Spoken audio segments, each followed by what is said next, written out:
2 YouTube streams active. That's what happened last time. No, one of them left. Good. Facebook, YouTube, Kick, and Twitch.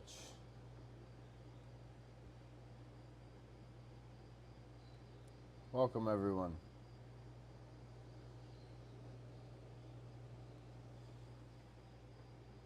It's going to feel better when it's over. And you know this. What is you over? Know this. When we're dead? You know that is when that what you he's get saying? done doing the hard thing, it's going to feel Oh, better. when I'm done with legs. Okay. Your standard has Well, to I'm live actually looking forward to this today. inside of you. I know it has sounds to a be little in your crazy, heart, but it has to be in your blood, and it has to be in your I'm soul, kind of looking and it forward to has this pain to today, be chat. The way that you live. Alexa, You turn can't on live second any plug. other way if you want to be great.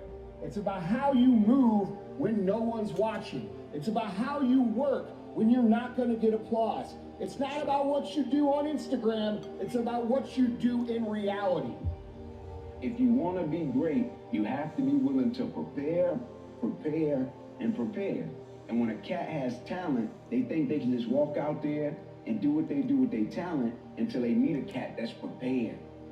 Because that is life, my friends. Life is not supposed to be easy. Life is not supposed to be predictable. Life is supposed to be hard and difficult, come with a set of challenges and unknowns, and it is our job to solve these things. And if we can build resiliency, we can push through the hardship. It is your ability to suffer a setback and then bounce back quicker. It is your ability to create forward momentum even when things are not favorable, even when the odds are stacked against you and the potential for a positive outcome is lower than normal. When you make mistakes, they add up. They add up. One mistake compounds and leads to another, which leads to another, and they can lead you to a downward spiral of destruction. You know what else adds up? The positive things. Small sacrifices that you make to do things right. The daily discipline required to get you where you want to get to. Those little positive things add up too. Here's the question, why don't we do them? Why don't we do them? It's because they add up slowly. Magnets, copper. If you can get through to doing things that you hate to do, on the other side is greatness. I think a lot of personal growth is training yourself on how you respond to hard. The more I think about it as a competitive landscape, as I'm clear on what this path is supposed to look like, and these rocks and these dragons are things that I'm going to have to slay along the way to get the princess or get the treasure, I get happier about the harder it is because I know that no one else will follow. Man, why am I not doing this for myself? Because that is the number one purpose in life, is to better oneself.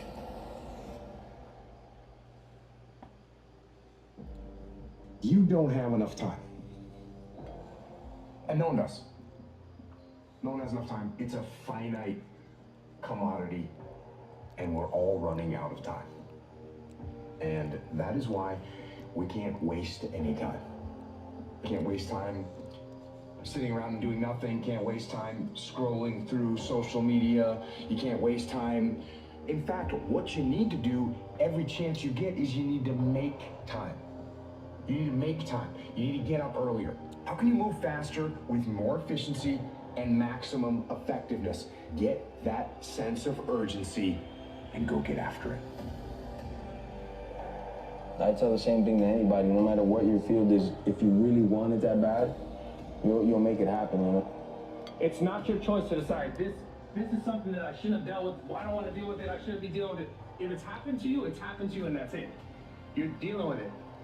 It wasn't your choice, but it's your responsibility as a person, if you want to be better, to take that loss and to let it propel you forward. You have no fucking idea how great you really are, because you are using such minimal of what you have. Figure out what you want, ignore the opinions of others. Do so much work, it would be unreasonable that you fail. Realize it never mattered to begin with, help others once you get there. You've already achieved the things you said would make you successful. We all have dreams. I had it when I was younger. So I figured the best place to make those dreams come true are in isolation. So I walked into isolation as faith and guidance. But I walked out of isolation as guidance. When you become a savage, is in isolation. That's when your mind changes. That's when your focus changes. Your dedication changes. Gain focus. Isolation is the key to strengthen your mind. You know, one way of looking at unhappiness is people who are, in one way or another, in a tunnel. They say, the only way to live is this way. They're not happy with it, but it seems the only way. I've got to love this person, though it's not making me happy. I've got to do this job, though it's a prison. I've got to live in this place, though I don't like it. You know, we can unpick some of those things and say, really? Is that absolutely necessary? Human beings are brilliant at building themselves cages and throwing away the key. We are built to constantly compare ourselves to other people. We're always thinking of what the other person has and how we are in relation to them. Are we getting as much attention as that other person? It started off when we were children. Are we getting more attention than our siblings from our parents? So we're continually comparing ourselves in rank and power and status to the people around us. For the most part, our thinking is born of obsession and usually wrapped up in a whole lot of junk from the outside, past things that we project into the future, stuff we saw on TV, stuff that we heard on the internet, something somebody said to us. Most of our thinking is not serving us because it doesn't come from stillness. It's a form of activity, not action. I want them to come up against the point where they're going to give up, quit. And they're going to sit there and nobody else is giving up and quitting. And they're going to go all in more and they're going to start believing that there's something on the other side of that emotion. They're going to believe that there's something past the story of their past because they're stretching themselves out of the known. And it takes a tremendous amount of awareness, repetition, information, model building, sharing, understanding, experiencing to finally have a person get to the point where they just let go. You better be real careful with the words that you tell yourself, because that right there, how you view yourself, how you talk to yourself, how you look in the mirror, and how you perceive yourself, that's the same way you're going to see the world, the same way you're going to talk to the world, and the same thing you're going to get out of the world. So you better be real careful on the story you tell yourself on how you feel about yourself. Otherwise, what are you going to expect? The origin of wisdom, according to the Greeks, was know thyself, right? And I believe that very firmly, that knowledge about who you are is an end in itself and will help you in so many ways become that human being that I think we all have the potential to become.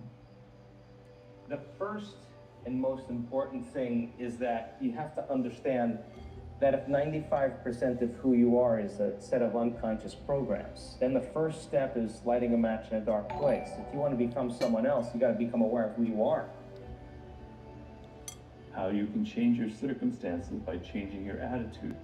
Your attitude towards life will determine what you get.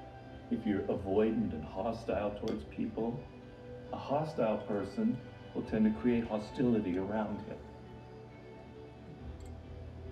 Hello. Revelation Brissa is a bot. very clear. Revelation is very eminent.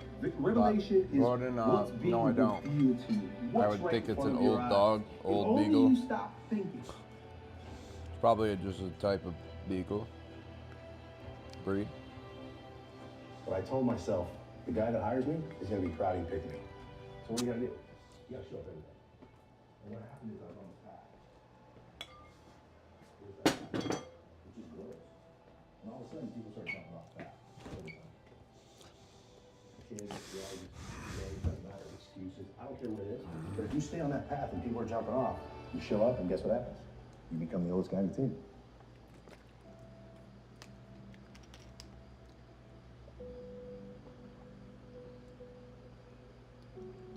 I think that you don't suffer less. You suffer differently. And the most important thing is if you're not alone. Probably the most difficult thing in all our experiences, and certainly in the experience of pain or loss or suffering or ache, is not to be alone. Each time I feel anger at my sibling or my mother or friend for saying something that I misinterpreted.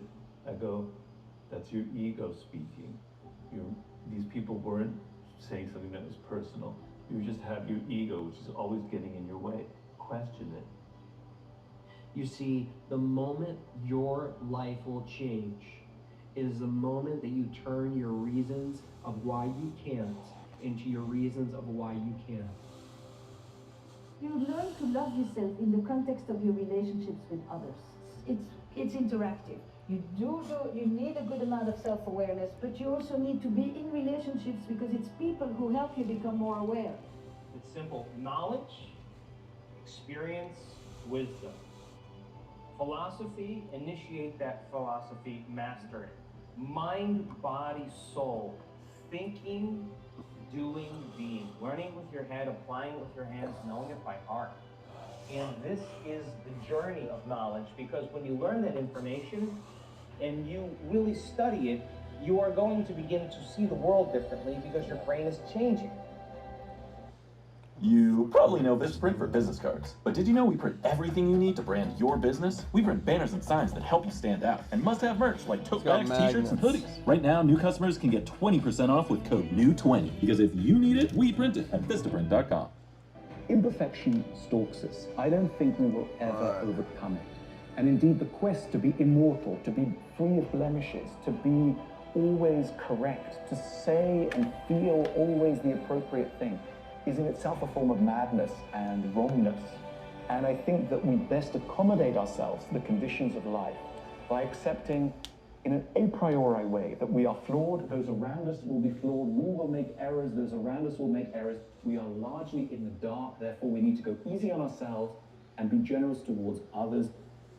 If I could stay connected to the emotions of my future all day long, there's no way I would be looking for when it would be happening. How could I look for when it would be happening if I feel like it's happened? I wouldn't look anymore, which means I wouldn't be separate from it. And that's when you start creating magic. So that somebody else tells you, I too have gone through this. That's why we read books that inspire us from other people who have also lost and found their way back and saw the light again and created new hope and reconnected with someone and allow themselves to love again and have another child and start another business, whatever it is.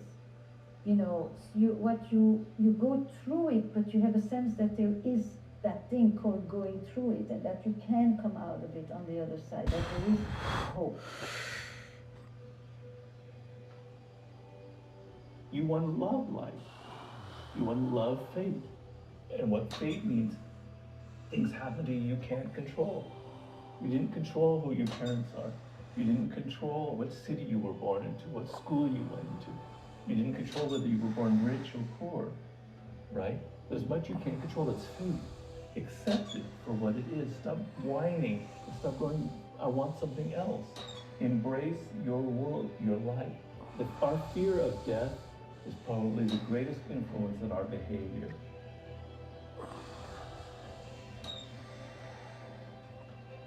Revelation is literally like, it's not something very mystical. It's look at what's right in front of you. Most of the times, if there's a crisis, if we just stop, sit, and open our eyes, the path is revealed right in front of us.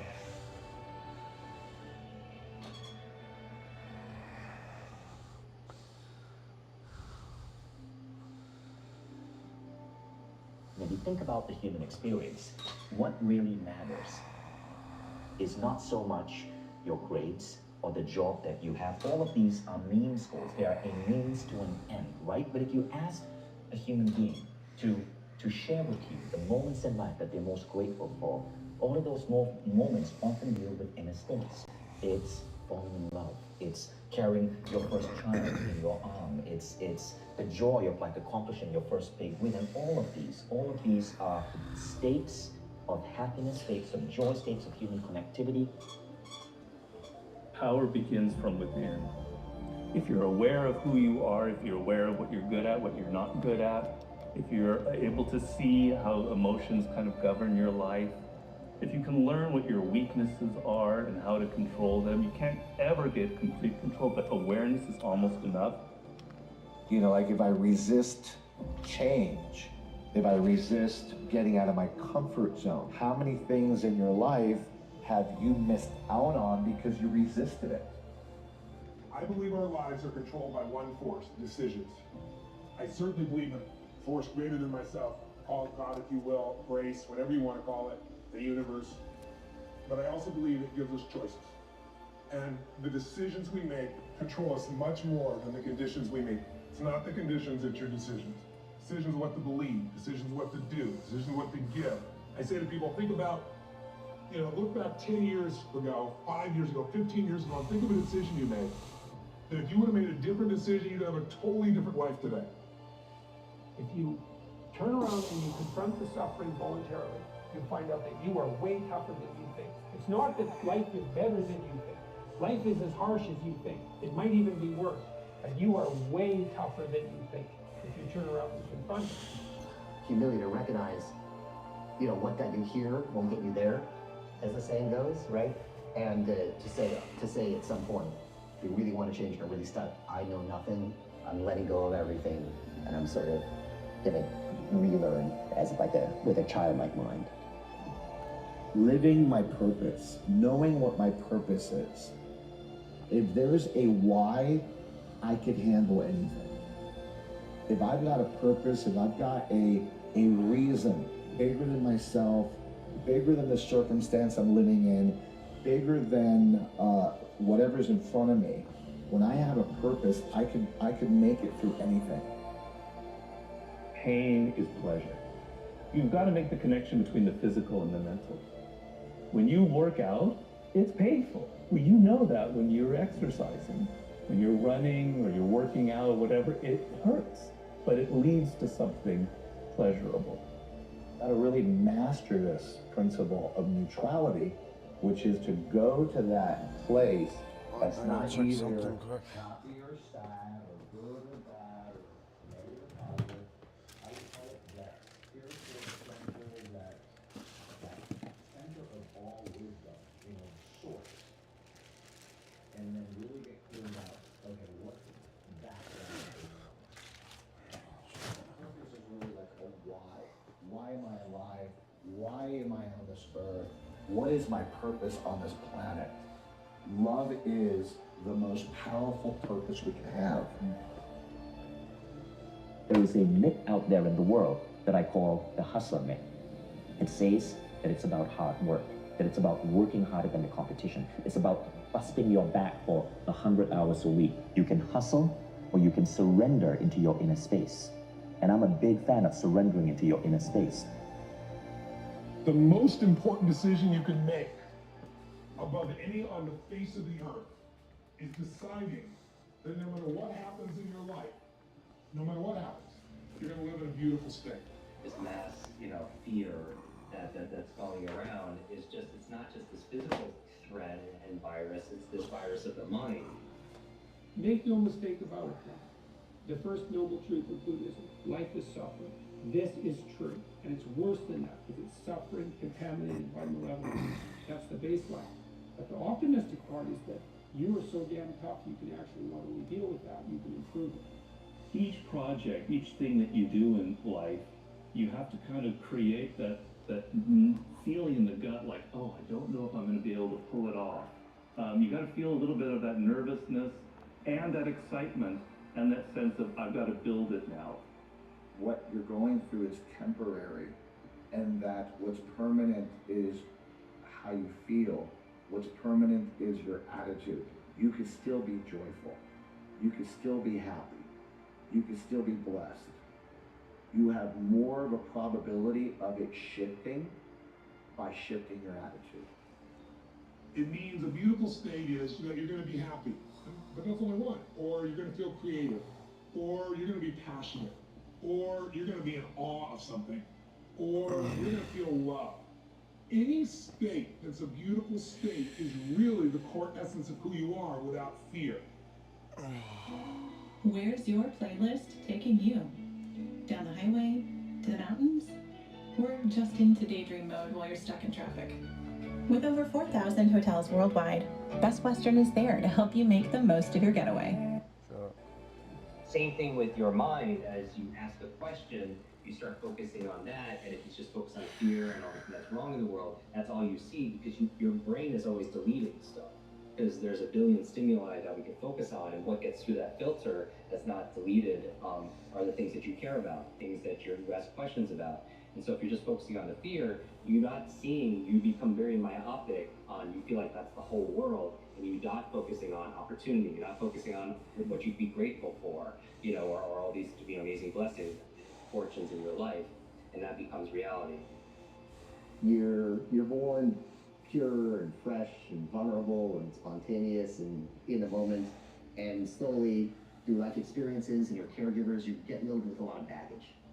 And I think one of the goals of life is how much of that baggage can you cut away before you leave this planet. And I do believe, I think the fact that we're armed for the task is even more true than the fact that life is catastrophe, contaminated by malevolence. We're stronger than things are terrible. And it's not naive optimism. Very different thing. It's like, no, things are terrible. They're brutal. And you are so damn tough, you can't believe it. What surrendering means is to accept, to own, and to be without judgment about it. And by surrendering and accepting and embracing, then I get to love me as I am, love whatever the situation is as it is. I don't have to like something to love it. We tend to become addicted to or very comfortable with the feelings associated with who we think we are. Know yourself in the circumstances that create the certain feelings about who you think you are, right? So you think yourself as a loser. You really do. That's why you keep doing it. You can't win. Every time you set yourself up to win, you choose not to. To me, failure in life is not having money. It's not realizing your potential. You're 60 years old and you said, I could have been this, and I never did it. That's like the worst thought I think anybody can have. And you don't think about it in the moment because your life is okay. But you've got to wake up and understand that there's an urgency here.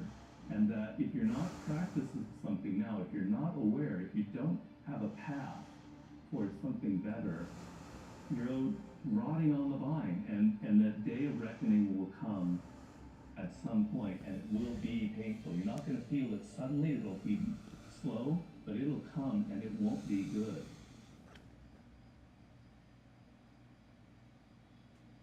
Life is short. We don't know how short it's going to be.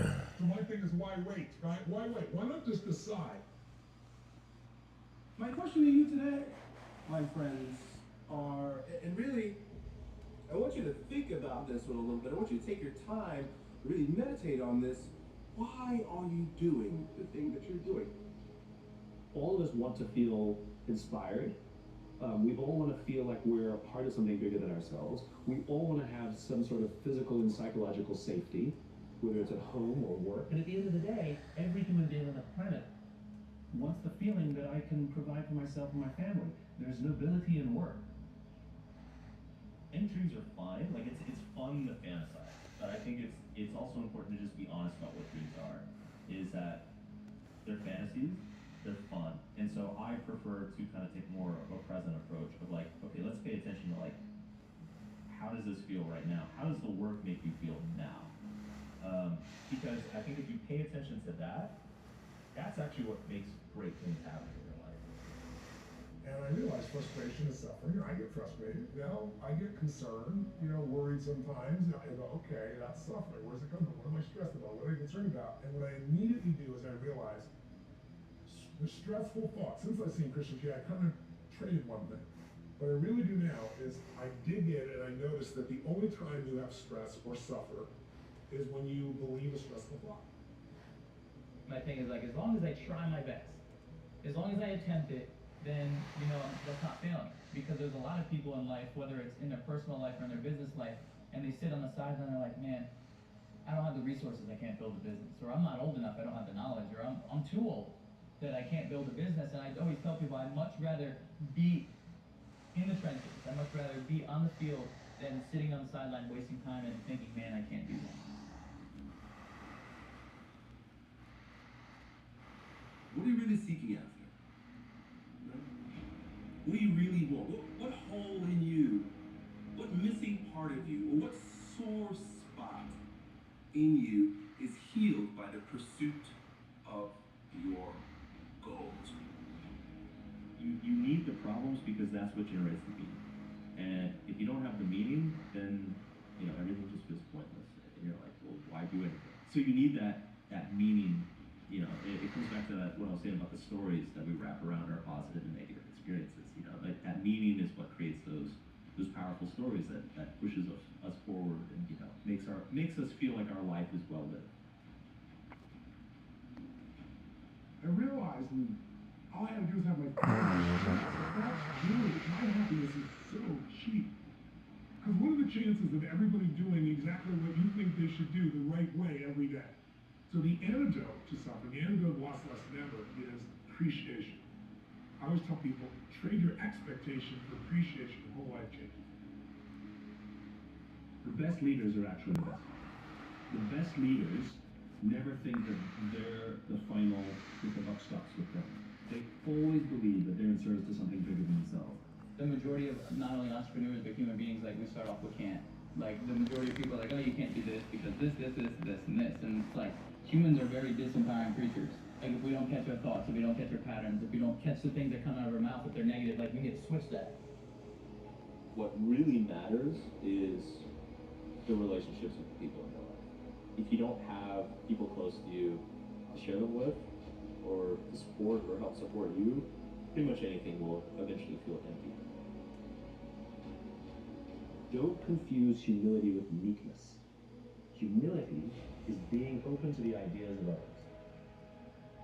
Your happiness will never last as long as it's got expectation. Like, what I did was, I began to realize, I made the decision, that the most important decision I ever lived in your life, that I'm not going to suffer anymore. Life's too short to suffer, and I'm going to live in a beautiful state every day. And the way I do it is, I catch myself when I start to get that sense of stress, and I let it go, and I see the idea go on.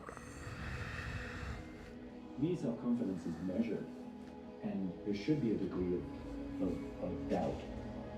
When we talk about building one's self-confidence, I think the mistake that we make is that we look inside. I think the reality is when we try to build our self-confidence, we should be looking to our friends, we should be nursing our relationships. When I'm looking to build my self-confidence, the question is, who around me do I need to take care of? Success is not you saying how much money you have in the bank account. It's about who you are and how you show up in the world and how you show up for yourself. Forget about everybody else. How do you show up for yourself? I honor your opinion. I will listen to good feedback, but I don't care if you think a good person, a bad person, successful and failure. It's not for you to decide, for me to decide.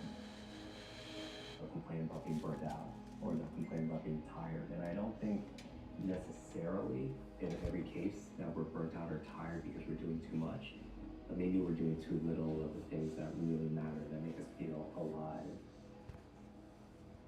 The only way that change is going to take place is if you see the evidence of the collapse right in front of you. I think the challenge is that people have to wake up. And the question is, how uncomfortable do you have to become before you make up your mind to change something? In life, I don't lose, I only win or learn.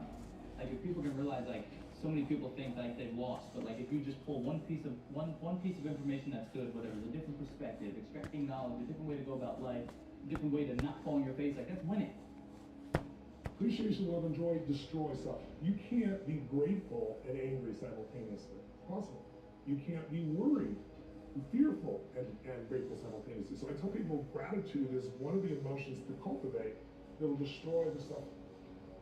For the ones who get it done, the most important part is the one you need now, and the best partner is the one who can deliver. That's why millions of maintenance and repair pros trust Grainger, because we have professional grade supplies for every industry, even hard to find products. And we have same-day pickup and next-day delivery on most orders. But most importantly, we have an unwavering commitment to help keep you up and running. Call, click Grainger.com, or just stop by. Grainger, for the ones who get it done. Things are going well, you're happy. When things are not going well, you're sad. But when you learn how to self-regulate and create more coherence in your brain and heart, then you're no longer dependent on your outer world controlling your mood. The biggest and baddest people are handicapped and crippled by their limiting beliefs, the things that they tell themselves, and that's why I say the biggest disability is a bad mindset. It's not this body. Here's how I deal with fear. Fear is a figment of our imagination, right? Fear is created because of expectations. Firstly, once you have an expectation of yourself and you say, hey, I don't need to have this expectation, I'm just living life as a play. It's a game, it's music, it's fun, it's joy. So I'm doing it for the fun and the joy, so I am enjoying along the ride. Like, I'm not gonna kill myself if I don't get there one day. Like, it doesn't define me. It's there only so I have something to chase. My goal is not to make everything absolutely equal, the amount of time in my relationship, to the amount of time I spend in the gym, to the amount of time that I'm working on my career. But maybe the goal is like an orchestra. You know, each instrument, they don't necessarily have equal time, but they come together in a way that creates art, symphony. Choice is a gift, it's always there. You can choose what you focus on, and what you focus on is what you're going to experience. You can focus on things that make you suffer, you can focus on things that make you grateful. And of the two, gratitude is the better approach. It's not some namby-pamby, positive thinking approach. It's intelligent, because when you're in a good state, you can solve the problem. Like, so many people are trying to seek validation from other people. They're trying to be working on relationships with girls, or trying to, seek validation from other things and Instagram and materialistic things. And when the This one's biggest better for the relationship that they stairs. can is one within themselves. If it works there. In fact, you begin to realize how you Using this begins to produce effects plug in your life. Now is wonky. where you're the creator of your life. Maybe it's just not Now, that isn't something that you take one bite of and swallow and supported with this. It's a process of repattern. It's a process of rewiring. It's a process of reconditioning. It's a process of self-reflection and awareness and changing your beliefs. All that matters in the world you live Oh, today, fuck yeah. outside your belief systems, is your ability to add value. Okay, it works. I think a little bit of yellow light here will be nice. Rustic. Nobody's opinions Ready, or chat? fears, none of that's going to matter. What's going to matter is how we lived, how we loved, Oh, yes. how we Ambient learned. fucking lighting. It's still too bright over here. My notion of human well-being is really open-ended. I don't think we Lighting understand matters. what the horizon is, if in fact there is one, for kind of ultimate flourishing of conscious minds. We have a pretty good sense of what we don't want or what we actually want. We don't want to be terrorized and depressed. The generic situation we want to find ourselves in more and more is to effortlessly cooperate with creative and happy strangers, right? Now, there's 7 billion of us. We need institutions and laws and norms and ways of thinking to take the friction out of pleasurable and non-paranoid interaction with strangers. It's not just about having 5 or so close friends who have your back, right? I mean, clearly we're all on the same team on some basic level. If we can't figure out how to build a civilization where everyone thrives to some degree, we'll have the world we currently have. We're in a situation now where I think it's reasonable to worry that our default state of partisanship and tribalism and rational fear of the incompatible aims of other groups and other people is unsustainable in the presence of more and more destructive technology. I think we have to get our act together psychologically and socially in a way that we haven't yet. Philanthropy is, when it's telescopic in this way, when you're just signing a check, you're not necessarily connected to the good you're doing. And I can imagine someone doing immense good in the world by signing very large checks, but not actually internalizing the gratification of that. At some level, we have to be aware of the possibility of rowing in 2 boats simultaneously.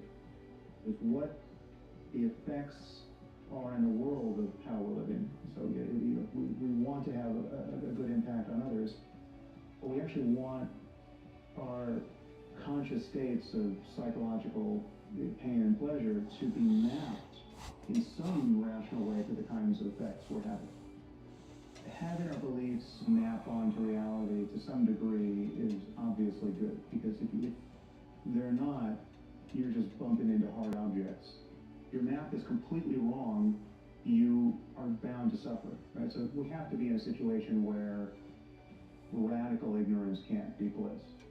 It may be useful to have a slightly delusional, self-serving bias, right? To think you're coming off better than you are, like it may give you more enthusiasm for your life, more confidence. That's one principle. So I think we want our beliefs to be true in some basic sense, and therefore we want to be open to new evidence and better arguments perpetually. If you close yourself off, if you say, well, listen, I'm done thinking about reality, and I know what's true, then again, when more data comes in, when something's surprising, when one of your intuitions proves to be faulty, if you can't error correct, again, you're just going to fall out of alignment with what's going on in the world and what other people think is true. So really the only mechanism we have to do that is human conversation.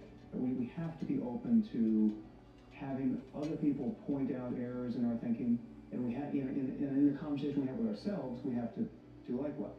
We have to be continually open to the possibility that we might be wrong, and in fact, we're very likely to be wrong a lot of the time. And so then, hence the virtue of getting educated and surrounding yourself with smart people and reading good books and just exposing yourself to the kinds of lessons that other people have learned over thousands of years and are learning in real time. Most of what people care about can be thought of as a skill. Right? I mean, well-being is a skill. Not suffering unnecessarily is a skill. Regulating, noticing your emotional life, and regulating negative emotion is a skill. So I have a meditation app, and meditation is a skill. It's a very useful one. And I'm spending a lot of time teaching what's now referred to as mindfulness meditation. And the moment you begin practicing mindfulness, which is just learning to pay close attention to the nature of your experience. You're not adding anything to your experience. You're just noticing what it's like to be you moment to moment, but in a way that is not reactive. You're not grasping at what's pleasant or pushing what's unpleasant away. Let's say you have a fear of public speaking, right? So you're about to go out on stage and you feel anxiety. The default state of someone who doesn't want to have that experience is to try to figure is one to in advance worry about that experience, and the anxiety is kindled just by the mere thought of what you have to do. Then once you feel the butterflies, you are at war with them. At first you notice that anxiety isn't even that unpleasant. I mean, it's so close to excitement in its actual physiology that really the difference between excitement and anxiety is more or less just the framing. It's just the story you're telling yourself. If you felt these tingles and this slightly adrenalized response right before you're about to go on a roller coaster, that's part of why you're going on the roller coaster. You like that experience, right? But the fact that you feel that way when you're about to have an interview or you're about to walk out on stage, that's intolerable. The sense of self for most of us is not a feeling that we're identical with our bodies. Most people don't feel identical with their physical bodies. They feel like they're passengers inside the body. Right? My body's down here. These are my hands. These are my legs. I obviously care about these things. This is where my pains and pleasures are coming from. But I'm up here in the head. So much of what we're thinking is making us miserable, right? So much of it is unpleasant, so much of it is causing anxiety. You look at your to-do list, you got 50 things on it, you just feel like, oh my God, the day's not long enough. This is the state we're in, and the obverse of that is when we're really just connecting with life in a joyful, creative, beautiful way. Like when you look out the window and it's the most beautiful sunset ever, and you are just looking at the sunset, right? You're not, you're fully connected with its beauty. Those are all moments when you're losing this sense of self. You're not really aware of losing the sense of self in those moments. You're not really aware of what is freeing about those moments, and you can't do it in other circumstances. What's happening for people, most people, is that they're waiting for the world to give them a good enough reason to just be present. And to be present so fully that they lose their sense of self. Like they're no longer behind their face, just waiting for something good to happen, right? Or figuring out how to change the experience enough so that, again, they can start, they're no longer at war. I mean, we're to a greater or lesser degree, we're always at war. I mean, we're always fighting something. There's always this you're always noticing something wrong, you're feeling uncomfortable in your body, you're reacting to something that somebody did or you thought they did. The moments where you really feel good are moments where there isn't a coming to rest, right? Where it's not about the past or future. It's not about half a second ago, and it's not about half a second from now. And the ultimate version of that is entails the dropping of this sense of self.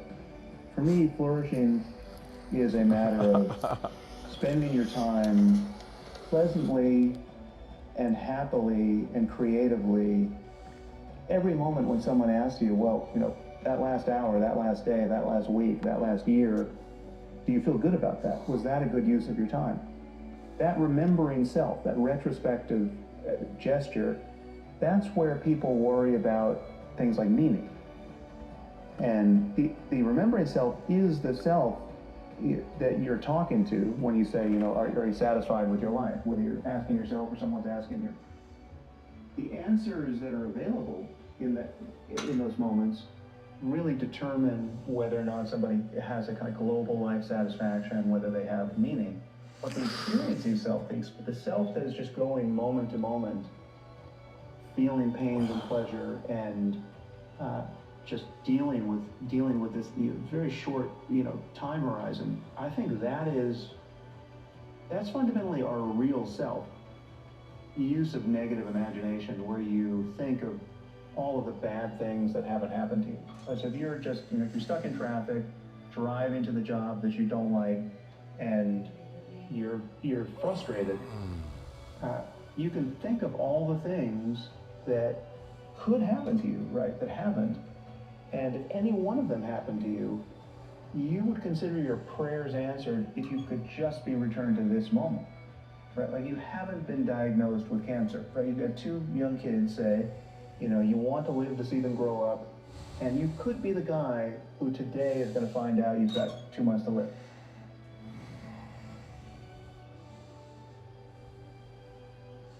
That's just more thinking, but it can have a profound effect. You can reframe your experience in a way that doesn't actually change anything material about your circumstance, and it can let the light in. A lot of times I think people have this misconception that, if you practice something in the morning, people say to me, Donapani, if I practice meditation for 10 minutes every morning, is that going to affect my life? Yes, but what are you doing the remaining 23 hours and 50 minutes? If you're doing things that counteract what you're doing in the morning, then it doesn't help. If you exercise for 10 minutes in the morning and the rest of the day you're eating, fish and chips and drinking beer and pizza, laying on the couch, it's not going to help. So the people I work with have kind of changed over the years. And I would say in the last 2-3 years, the people I work with, what do you really want to know? Because I think they've come to the realization that they know very little about the mind.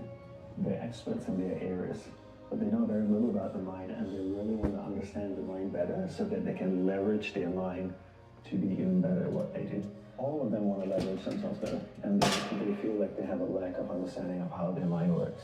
So 2 things here, Ron. One is wanting to quick fix to learning. I spoke yesterday in Munich to a group of entrepreneurs, and one guy asked me, so is there a quick fix to having more energy in life? I'm like, there's no quick fix in life.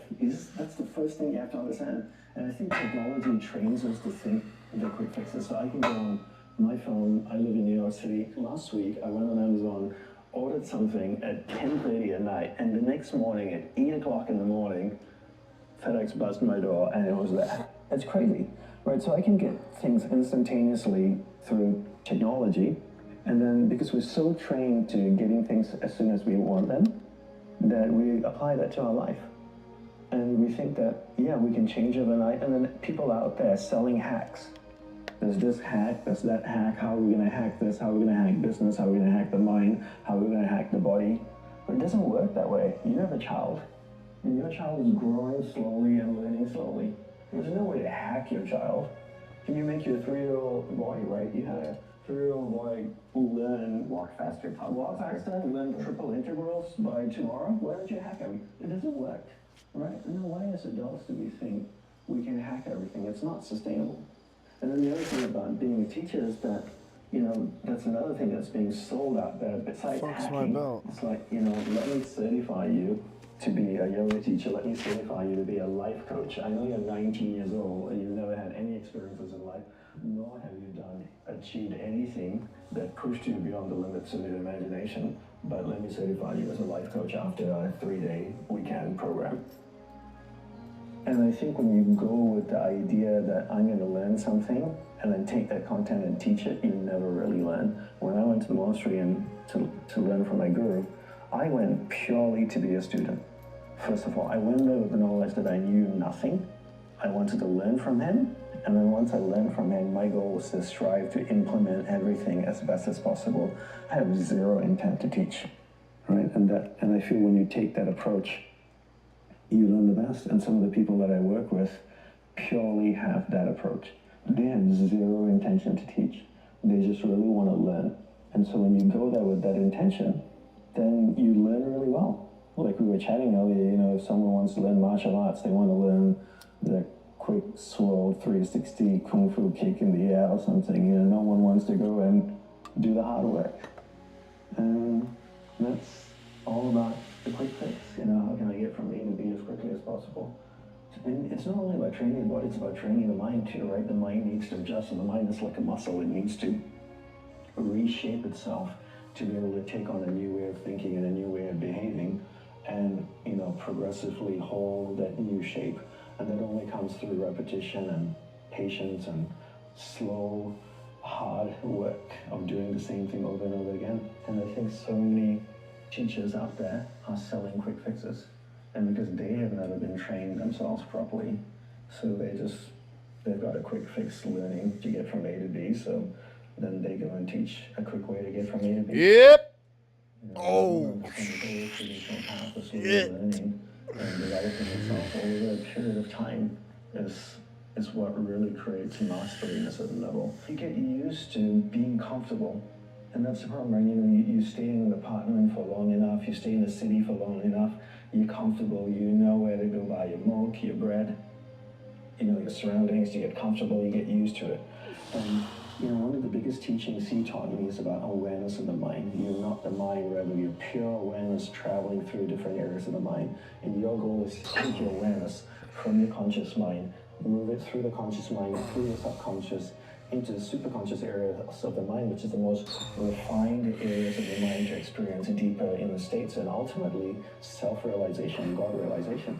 But awareness travels in the mind, but when you get stuck physically in a certain place and you get used to your surroundings and your comforts, your external environment is a reflection of how your awareness is working in your mind. That means your awareness is stuck in a particular area of the mind, because there's really no separation between your inner state and your outer state.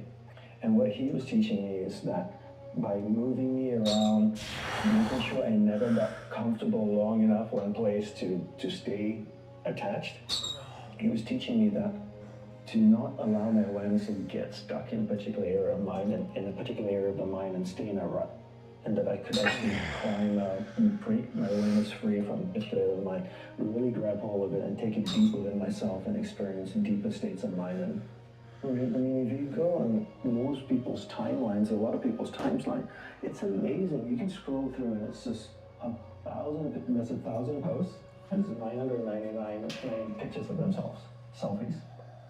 And I think social media has made people extremely selfish, and all people think about is themselves. You know, here's what I'm doing, look at me here, look at me there. You know, and you look at also public figures and celebrities and influencers. They constantly post pictures of themselves and their amazing life traveling all around the world. And you know, I see, and I know some of these people, and they never post pictures of their students or, you know, who's following them. It's always about them. Nobody spends time with themselves. And when I say this to people, they go like, oh, I have alone time. Every evening when I walk my dog for half an hour, that's my alone time. And you're like, no, that's walking your dog. Or when I'm at the gym working out, that's my alone time. And you're like, no, that's being at the gym. Alone time is you sitting down in a chair at home or on the floor, cross-legged, no music, no journal, no podcast, your eyes closed, and spending time in contemplation and a reflection. Not meditation, but an actual reflection, really having a conversation with yourself, the same way we're having a conversation, getting to know each other and each other's opinions and thoughts. You have a conversation with yourself, and people don't do that, right? They don't spend any time doing that, and if you don't spend any time doing that, how would you know what's important in your life? Where are you struggling? And what you need to focus on next, and what you need to work on. You're so busy from the moment the alarm rings, they reach over to the side table, grab their phone, turn off the alarm, look at all their notifications, and then start stroking that phone. This is how people get pleasure in the morning, stroking the phone. And then every 10 years, someone has a quote-unquote midlife crisis when they realize that they're living a life that they've never contemplated, they've never planned, they're not connected with, right? And then that's kind of life. And then you're on your deathbed looking back saying, what did I do? Why did I value these things? And they're wondering why, and it's because they never spent the time in solitude with themselves. Do the work now so you can spend the rest of your life living a life that's in alignment with your purpose. Once you figure out what you want now and what your purpose in life is, then you can spend the rest of your life living a life in alignment with that purpose. And talking about deathbed, when my guru was dying, one of the last things he said on his deathbed was, what an amazing life. I would not have traded it for anything in the world. What an amazing life. I would not have traded it for anything in the world. Now, what words to hear from a dying man? And to be able to look back on your life and say, that was freaking spectacular. So when you're so determined, when you're so clear what you want in life, and you're so determined to get it, and you're willing to give up everything and everyone for it, then you're living a life in alignment with your purpose, and then you can spend the rest of your life in sync with who you are, as opposed to chasing so many different things around you that sparkle, whether it's, I want to be like that person, and I want to do this, and that sounds fascinating, maybe I'll try that for a few years. You meet kids nowadays that are 18, 19, 20 years old, and you ask them, what do you want to do? What are you studying in university? Oh, I think I'll do science and for a year, and then I might major in this, but I was also thinking I might take a year off, travel a little bit and then come back, and I'm not sure, maybe I'll do arts. I'm kind of interested in this topic. How do you not know what you want to do? It's, we have one life. You don't get a second shot at this. Get clear what you want.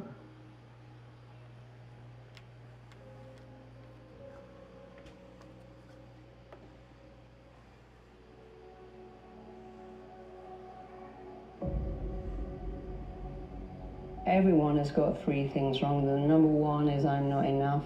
The second one is I'm different, so I can't connect. And the third is I really want something like freedom from depression or success, but it's not available. But I'm not enough is the biggest. And if we look at the key addictions, shopping, binging on food, binging on alcohol, binging on drugs, sex especially, porn, all of those things come from a feeling of emptiness inside, because we're taught, oh, you feel a feeling, why don't you eat some donuts, or go onto eBay and buy, or Amazon buy something, or have a drink, and our feelings are the most real thing we have, and we push them down. We find all this stuff to buy or eat or drink or take to keep us, like John Lennon said, comfortably numb. But then the feelings regroup and come back, because they've always got a job to do. That you've got to feel the feeling until it no longer requires to be felt. You can't eat it, or drink it, or shop it away, but we're all taught that we can and should. It starts with yourself, man. You gotta start diving into those things that you're afraid of. You don't gain confidence by going to a spot that makes you feel good. What gives you confidence is not being afraid. It's overcoming. Maybe not overcoming every day, but facing them. And facing them, facing pretty soon like this. You know what, man, this is where it's at. It's not in that comfort zone. It's in the discomfort zone is where my confidence is getting built. That's where it's getting built. But people they want an easier answer. Yeah. There has to be an easier way. There's not. You have to face yourself. So many people live to be 100 years old and they die miserable and everything because they never examined. I call it my live autopsy. You never examine this. Happiness, peace, enlightenment, it's all up here, man. Everybody's got a story. We don't share it on social media. We share our nice life on social media. We all have a dungeon. Mental toughness isn't something that you sample. It's something that you live in every day. Whenever hardness comes, and you know what it is, it may be different for you than it is for me, but you go back to your insecurities. And then when you go back to your insecurities, you bring the comfort within those insecurities. And we all look for that cookie that your mom used to give you when you were sad, when you were sick. We look for our wife or our husband. We look for comfort. It's in those moments. You must think differently. We all have these feelings in our bodies, in our minds, in our souls. I act on mine. A lot of us who are afraid of something, we allow our minds to choose the path of least resistance, so we go a different route. Mindset is a neurological muscle we have. It's not placebo, it's a real muscle. Fuck activity. When that unites, it's called the willpower. You can really connect with that into any part of the brain. Some big ass fucking sets coming. We thought that will is somewhere there. It's not over there, it's right over here. It's the muscle. You are able to go with that will. Power is the center in the brain, prefrontal cortex. Fuck yes. Into the brainstem. The brainstem is about survival. Come on up. Because we live every day in a very controlled environment, like the world where we live in with the heat, the cold, sedentary lifestyles, and going into the car. We got it all controlled by our thinking, not by our feeling anymore. Not the nature is coming to us anymore. Thus, the deeper parts, the old brain, the reptilian brain, the brain come on up. limbic system is not being lived Yep. anymore. It's all there Yep. to the end. Yep. You don't need to find it, but the dangers are still there. When the dangers come, like inflammation, causing inflammation, then we don't know how to tap into those deeper parts of the brain because we were thinking all the time. Thus, 25% of our blood flow goes into this thinking brain. How to deal with stress on your body? Just by using your mind. And stress on your body could be caused by biological stress, physical stress, emotional stress, any stress. But in the end, it is cell biological stress. And we have a possible connection between our will and the part of our brain which is dealing internally. Get it up. Just through the mind, using the mind. Get it up. With the result of stress.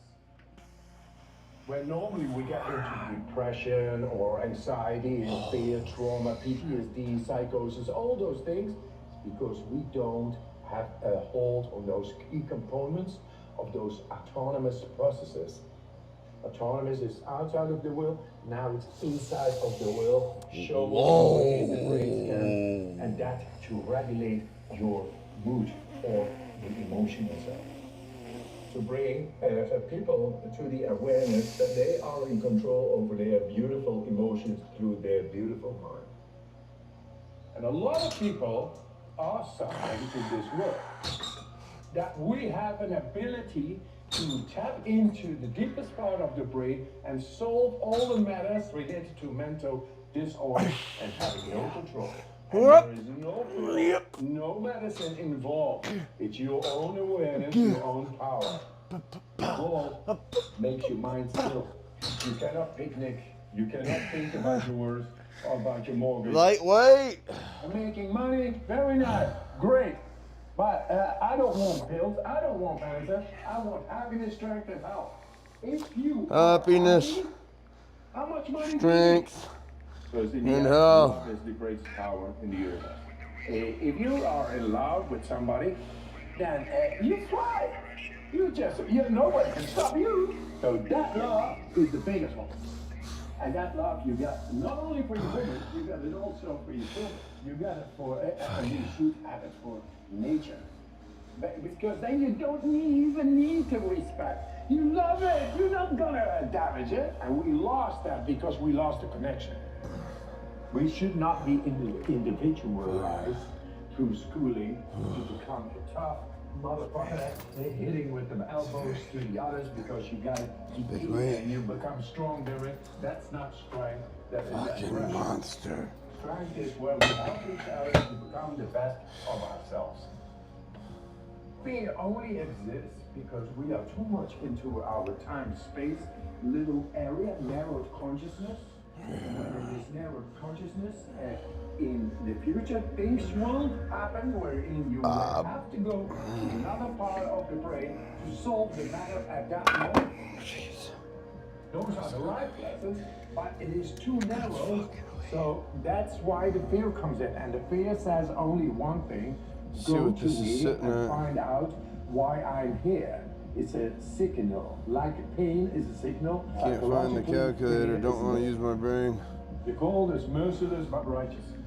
I'm right. So that's it. And it's always 220, 180. Always you are able We got to get into the depth of yourself. 461 plus 40. Yep, 501. Of the cold coming up on you. 501. 500 pounds. 500 solid ass pounds. Because it's beautiful. Then you sense. Get it up. I'm sensing it, Chad. Do you sense it? Is it something in the air? You live in harmony with nature. Around you, inside. Hey, brother. There's an endless road to rediscover. Hey, sister. Know that water's sweet, but blood is thicker. Oh. Oh, if the sky comes falling down for you, there's nothing in this world I wouldn't do. Professors and doctors all over the world. I got a holistic. Get it up, Trav. You come from nature. Nature knows more than we have stated in books. Oh yeah, that's mine. I already saw it now. Narrowing us down, I already and saw it moving up. It is able to be corrupted. The soul cannot be. Wow. That's who we are. That is the power I wish Oh everybody shit, it's gonna move smooth. have the courage to go to through fear. I didn't know it was gonna go that smooth, but I guess that's what's happening. Really are, and heal as many as you can. If you insist.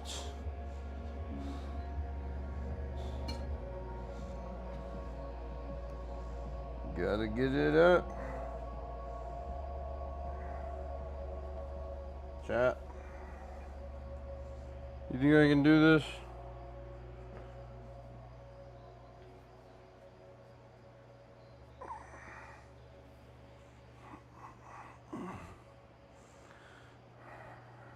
Not gonna lie, I don't like the material of this shirt. It's fucking awful. But it was like $2 or $1, so I mean, I can't complain. It's pretty fucking cool. It's got a hood. The hood looks a little weird on me. The hood's a little small. Is engineered to give you effortless control. Wake up. Alright, maybe I'm just not used to it. Oh, it looks like I'm going fucking skiing, bro. What the fuck?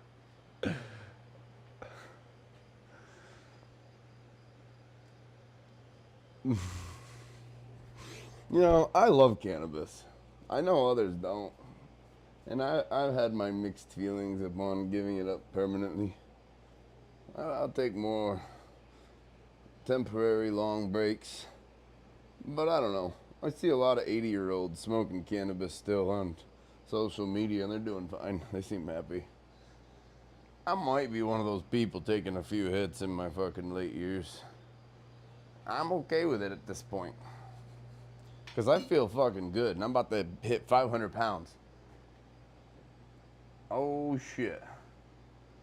Let's throw on this. To leave my fingerprint on this planet. So I just came to talk to the game changers. And to the change All right, you want to get big? who are willing to confront any part of you that's not speaking to your madly, wildly amazing future. You want to get Confront big? it. Come on up! To the change agents that are interested in evicting any fear that doesn't speak to your wild future. I came for that. I came for you to confront it, for you to get a little angry at it, for you to get a little pissed off at it, say, wait a minute. I've been letting you drive me all the time, and you are a story that I made up about the future that doesn't even really exist. When you said I might get hurt in the next relationship, you made up a story about the future. 501, yep. Come on up, Trav. Your weight, baby, up. It's true to you, but it's only true to you. And then you live out that story because you want to be right. You don't want to be right. You're a monster. You make up a story, you project it in the future, and then you live it out until it's true. Like, see, I told you guys. That's your weight. I told you guys.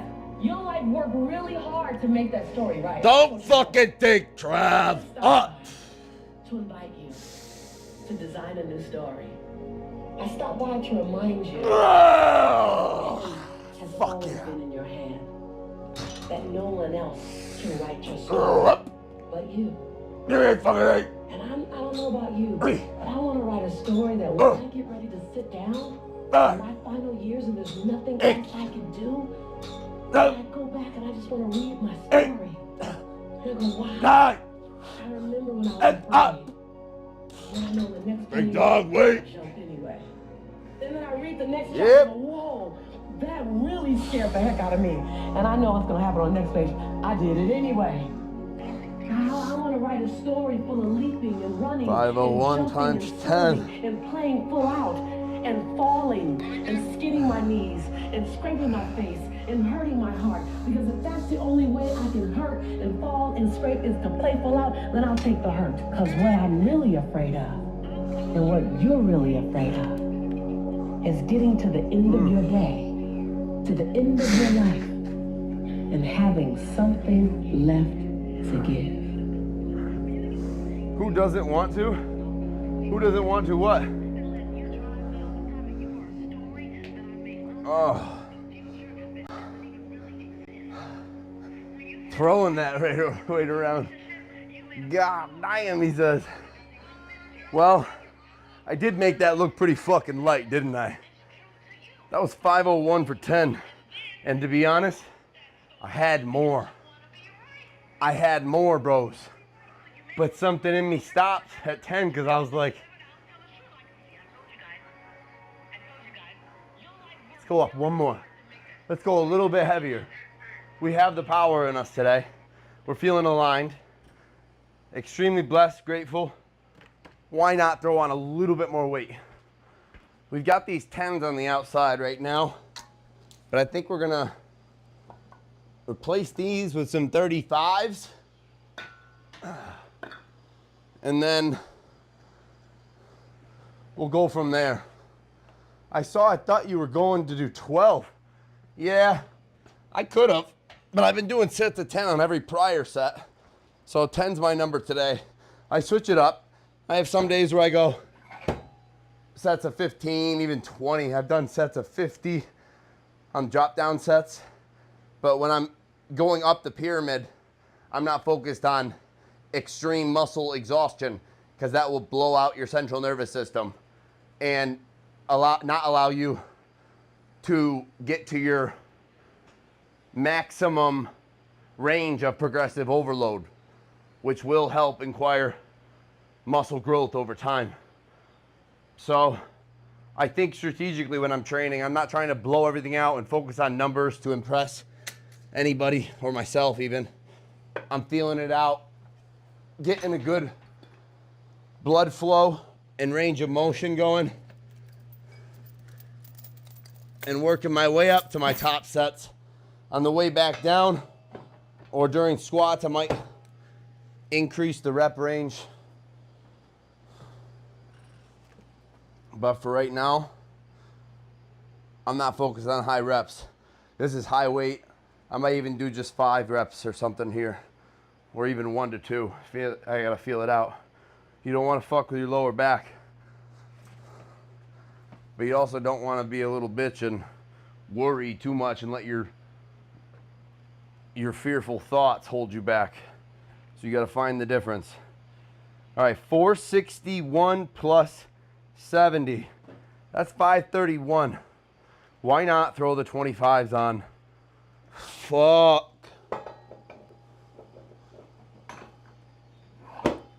We got 581 coming up, chat.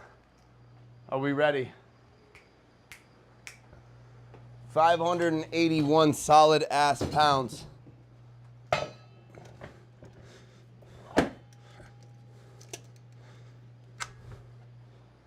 I mean, I might as well throw on the fucking 19 pounds. Then I'm jumping 100 pounds again. But 600 does sound way cooler, doesn't it? All right, hear me out. 581. You just need 10s. Oh, God. Just like that, 600 fucking pounds. I'm not doing it because it sounds cooler. I just said that out loud when I didn't need to. But it does sound cooler. I like even numbers, even though it's odd because the clips, it's technically 601. But yeah. 601. Give me 4 at least, Trav. Shit. I gotta get mentally ready for this. I'm gonna get to go full beast mode. No pre-workout today either. This is all fucking just carbs. Only a fourth a cup and 1 cup of cream of rice. Fucking PB Fit powder, almond butter, some protein powder, salt. I think I ate a banana. Oh God. Oh shit.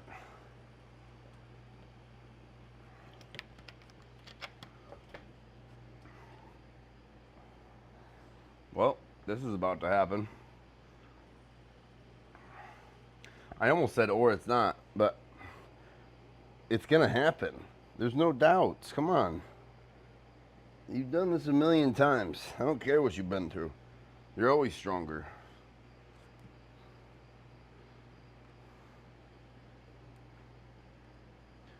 Yep, it's happening.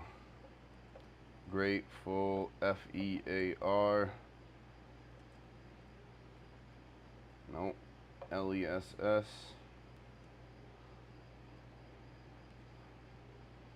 Just spelled something wrong. Oh, Jesus. Come on. Stay with me here. Stay with me here. Up! Most of you are ungrateful. It doesn't matter what happens in your life. Come on up, Trav, up! It doesn't matter how many things you get. Strong! It doesn't matter because you always want shit. More. And what's worse, all you see is what is not there. Come on! When you get grateful, anything is possible. Come on, Pop! Feel the power of being grateful. Sit down every morning and say to yourself, I am grateful. Grateful for my health, which I take for granted. Grateful for my full body function, which I know others are not so lucky. Grateful for my eyesight, grateful for my health, grateful for my family's health, grateful for my strength, grateful for my drive, grateful for my determination. You must shut up! And dreams. Feel that power. The of all, get grateful for the hard times, the life lessons. Hi, Bob. When it seemed impossible to get up, when it seemed impossible for you to get out of a situation, and what happened? You did get out, you did get through it. You became stronger, you became better, you learned, you grew. Be grateful for the hard times. You're not no fucking up. Get back up.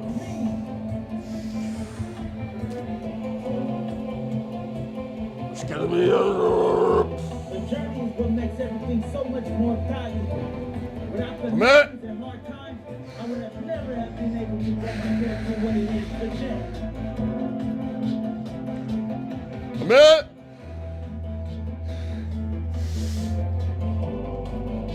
Come on, Trevor. Because of those hard times, I embrace the hard times, embrace the challenges, for I know now that I am prepared. I'm not feeling it. Fuck. I am grateful for when my feet hit the floor every morning, for I know this is going to be a Yes!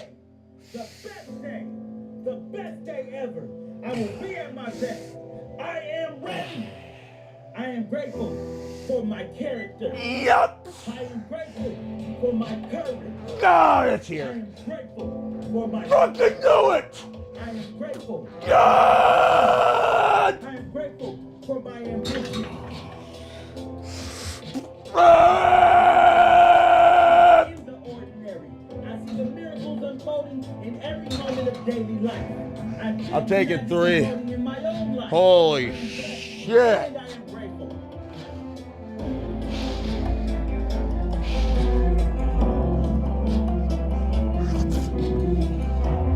What the fuck? It feels heavier than it should. Say it to yourself. Well, I'll take it. Soon you will have something to your life to be grateful for. There will be enough hours in the day.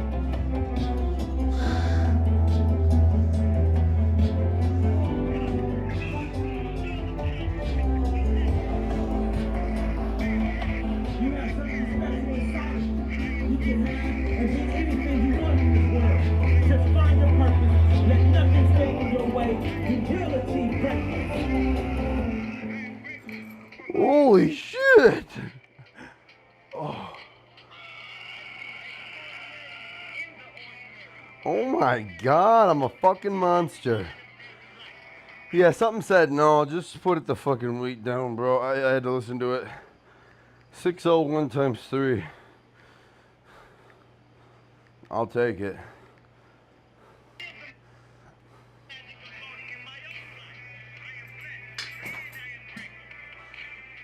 Let's go, Yoon. Shit.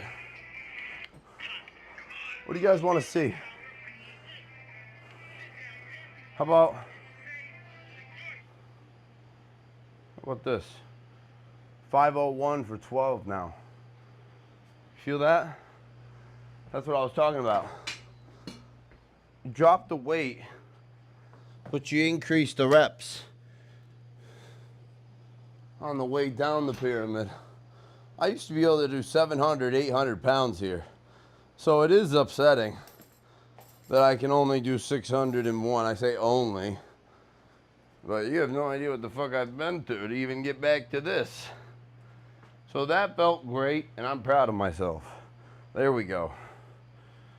But yeah, I still have flashbacks of my 816 pounds and more. Those were great days.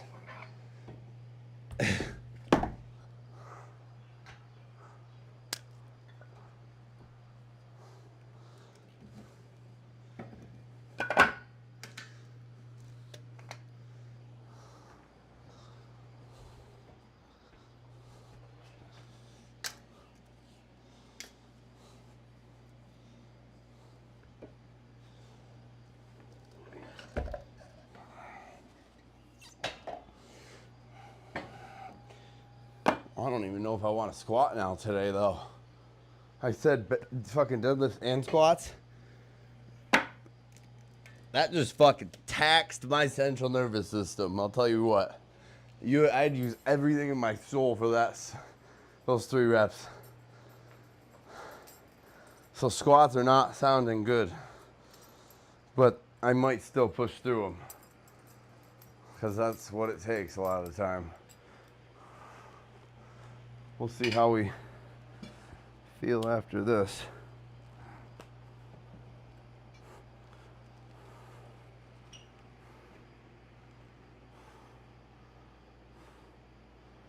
Oh shit.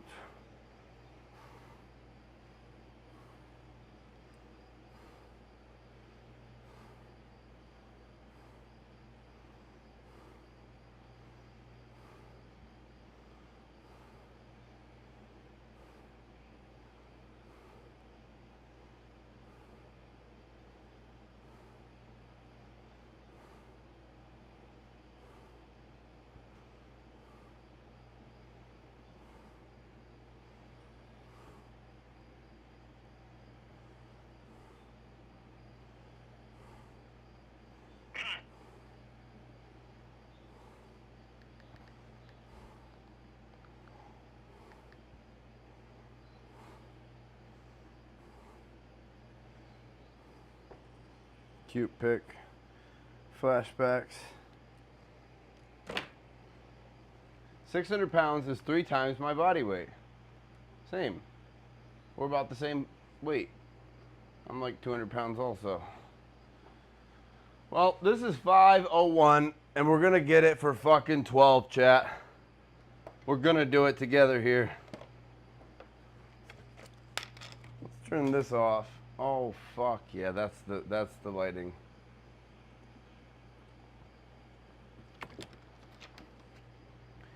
That's the lighting for this one. I'm gonna be sore tonight, and I'm looking forward to it.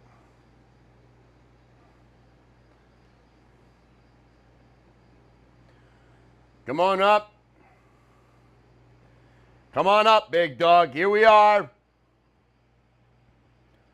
Time to get big.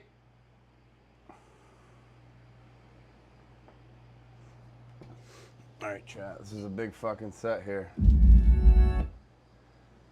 Hype me up, chat. ¿Qué es la vida? Hype me up, chat. Hype me up, chat. Wait, I want to start the video with that. Yep. I didn't come this far to only come this far. Come on, Trev. I hear some people saying things like, when I make it, when I get to the top. Drop down set. I'll keep working hard until I get to the top. 5:01. Until I reach my goal. Give me 12. Let me tell you something. Give me 12. There's no end. Ah. Never stop. If you reach your goal, set a bigger goal. If you get to the top of the mountain, find a bigger mountain. Give me 12. It's the journey. You're a monster, up. The continued pursuit of growth. The constant There you are, big dog, up. You got 12 in you. You're a fucking monster, up. I didn't come this far to only come this far. You ain't come this far, only come this far. Get the fuck up, monster, up. Not more things, more growth. Come on, Spartan. Constantly pushing myself to be better.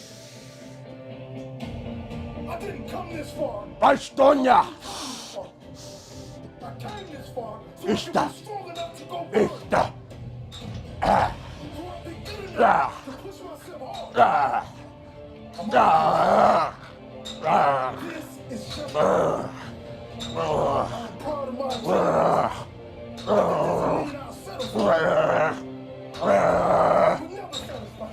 You're emotional now, get up!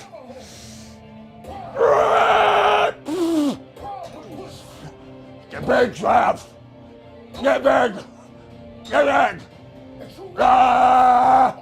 Ah! Grow, bitch!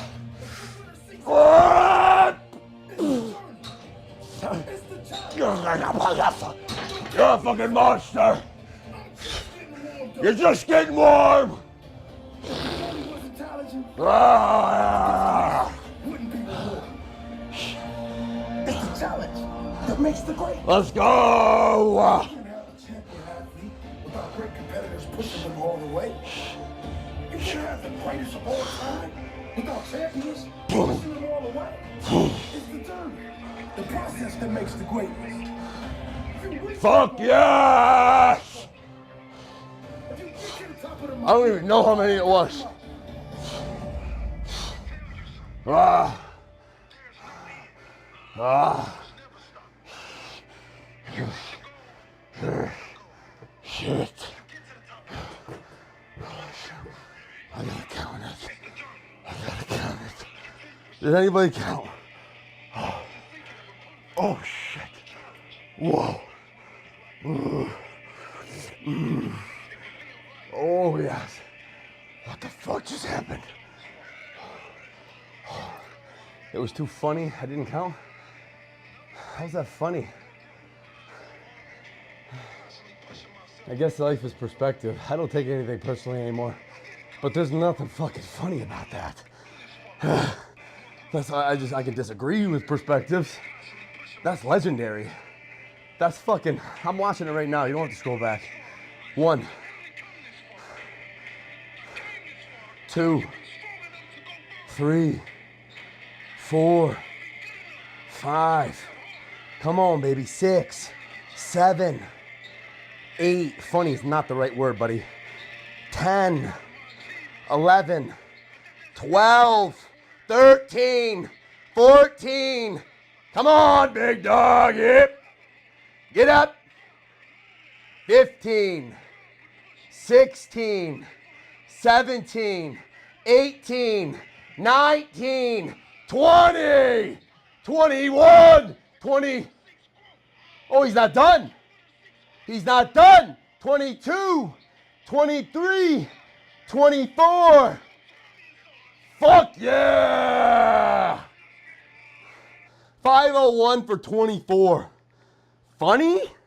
Come on, Panelito. We got to use our words properly. It matters, especially in legendary life-remembering moments in one's life. This is history for me. Funny to somebody else is literally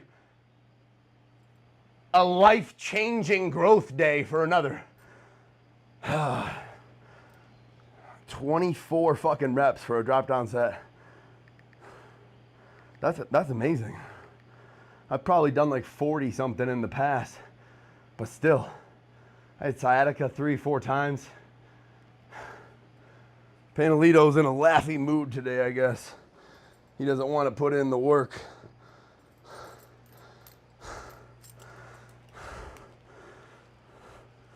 I'd rather sit back and post memes rather than be inspired. No, don't be sorry. I just feel the disrespect. It's like, leave. If you don't fucking have the right energy, don't come in here. This is my life. This is my fucking life. I've devoted my entire existence to this. So, no, you will not come in here and fucking laugh at me or say shit's funny when I'm fucking pushing myself to utter exhaustion. It's not funny. Did you say Ronnie Coleman's fucking funny when he was, yep, lightweight, baby! Come on up! Woo! Nah, people were inspired because society has become fucking fucked up. That's what's happened. Society has become fucked up. It's all about comparisons and judgments and holding back out of fear, timidness, wanting to feel good always, be safe, secure, and comfortable. 501 times 24 drop down set. Beast mode activated. Up.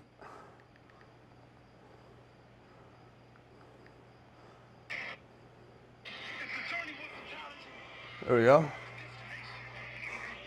It can be both, like I said, but I'm still going to defend myself.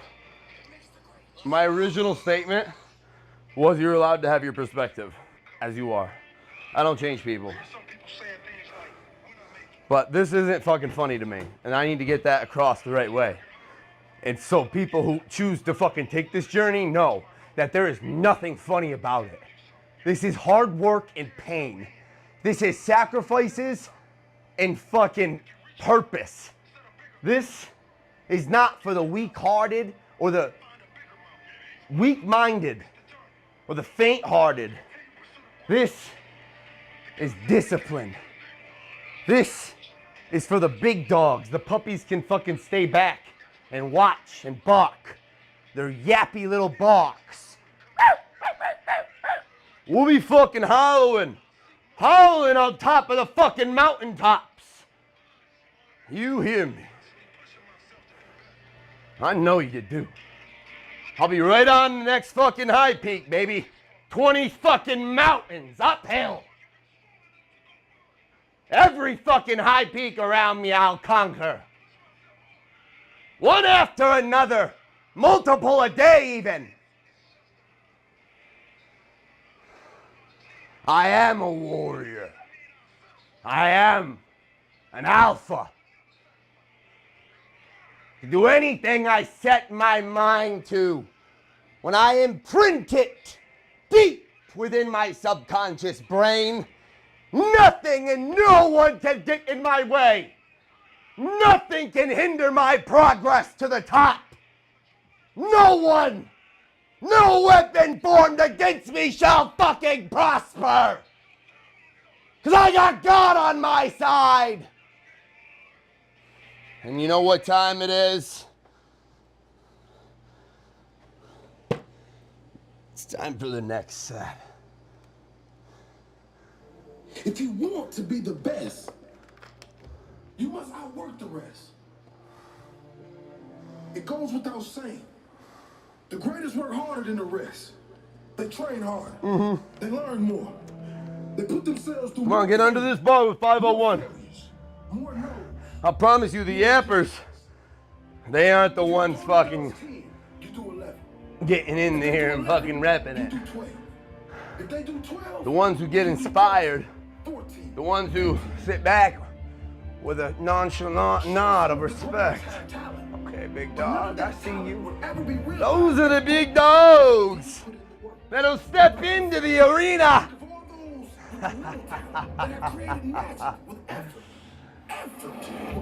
Most are too shy and afraid to get inside the arena. Come on!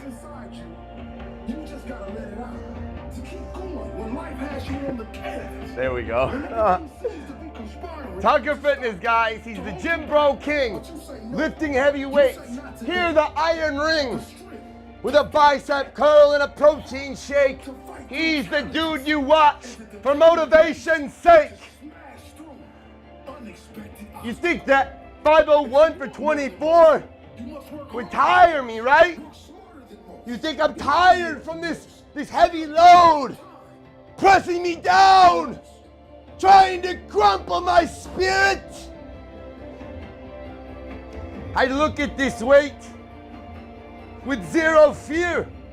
I look at this weight with ease, with anticipation. I'm looking forward to attacking it. I'm looking forward for the pain. I love it. I fucking feed off it.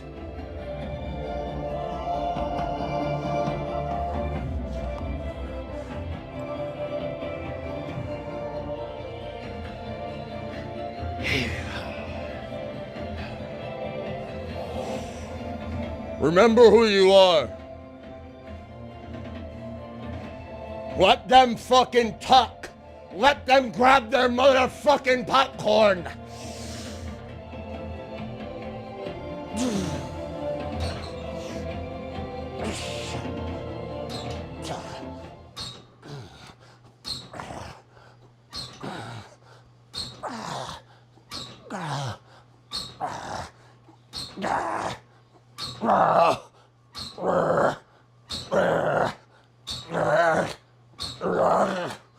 You gotta give me 5, Trav.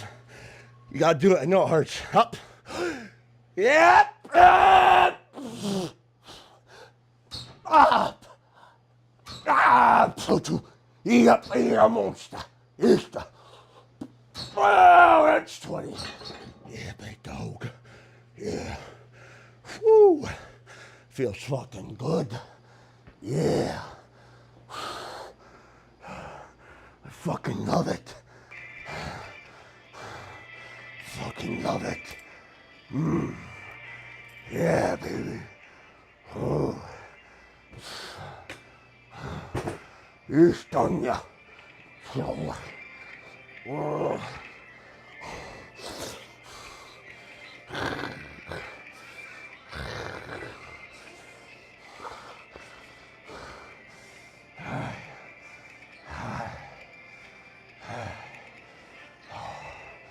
Fuck yeah. Oh, 501 times 20 second drop down set.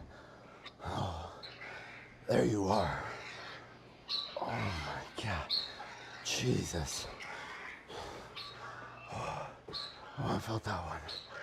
Okay. I gotta take a sec. Oh. Slightly lightheaded, but not bad. I just need more water. I'm dehydrated. Oh. Holy fuck. That's what I'm talking about. That's called a growth set for sure. Oh, I can feel my lats super pumped too. I'm getting my legs into it. It's still leg day. Oh, but I like hitting deadlifts on leg days. Once in a while. Get those fucking hammies into it. Ooh.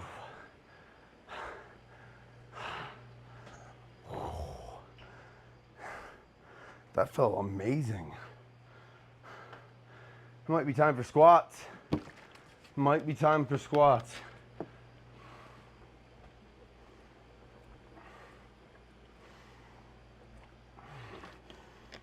It was great.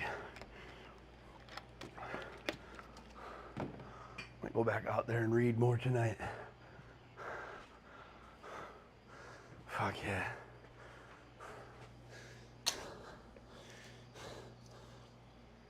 Big dog weight.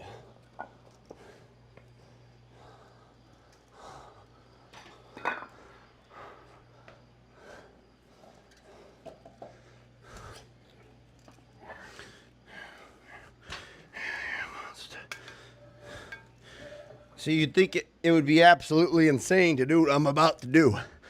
But if you're staying, I mean, you're just going to see what the human body can do. It's not what I can do.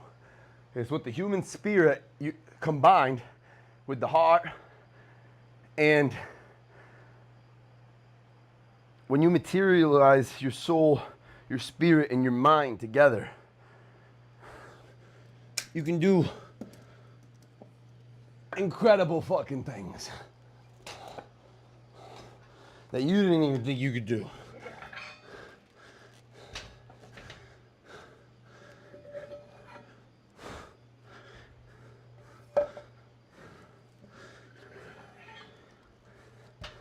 This big dog weight. That's how he does it. Just commits, sacrifices, stays strong in the mind, and the body listens. The body conforms to what the mind believes. So, I mean, if you think you're a weak, fucking, timid little beta bitch, you are. That's what you are.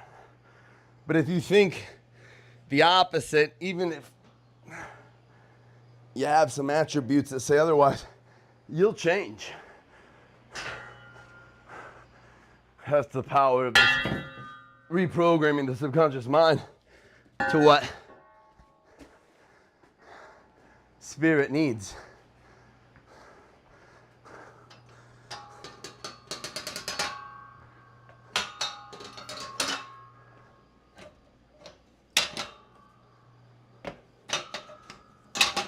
Nobody wants to go into these squats right now.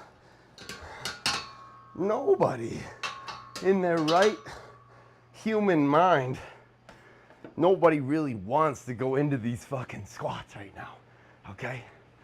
But what I'm saying is there's this whisper of this deepest, most fulfilling desire to sacrifice pleasure for pain momentarily for bliss and reward in the future. And that's what's about to happen, guys.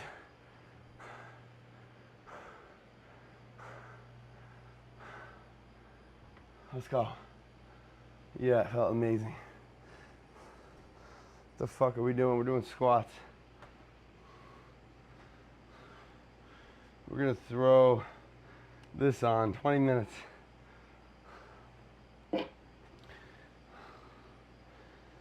Yeah, I'm going crazy. I just... Most people don't reach their dream, not because of failure.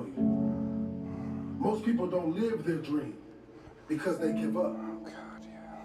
You see, it's not the failure that stops us, but that most stop at their first failure. Those who succeed don't stop at one failure. They don't stop at 10 failures. They don't stop at 100, 1,000, or 1,000,000. They say, this is my goal, and I will do whatever it takes to achieve it. I will learn the lessons from any failures. I will learn faster. I will work harder. I will work smarter. And I will not quit until my dream is a reality. That's the difference between success and failure. Failure makes winners stronger. Failure makes winners hungrier. But it makes most give up. It makes most feel worthless. Winners don't enjoy failure, but they would never let failure stop them. Next time you encounter failure, you got to remember every great thing on this planet is here because the Creator learned what did work, but learned more from what did not work. When we are kids, we don't stop at failure. When we first learn to ride a bike, it's failure after failure. What a massive glute pump. That's all. Time after time. But we get up and push forward until we achieve our goal of This is gonna be one of the craziest glute pumps you've ever seen. Oh, I can't really show you. Get older, and most of us get weak. Not here, at least. We're too soft to get back on the bike. I can throw on some posing trunks, I suppose. It must not be for me. Glutes are very substantial, important muscle for bodybuilding. Get back on the bike. Come in with soft lower glutes, well, you're gonna lose. You don't fall again. You gotta have a striated butterfly gluteus maximus. Failure is not that connective fucking shadow effect from the hamstring taper to the lower glute. Failure was the end of your story. There would be no greats. Greats like Jordan. Yeah. Greats like Einstein. You know what? Like Edison. I will go down as one of the greats.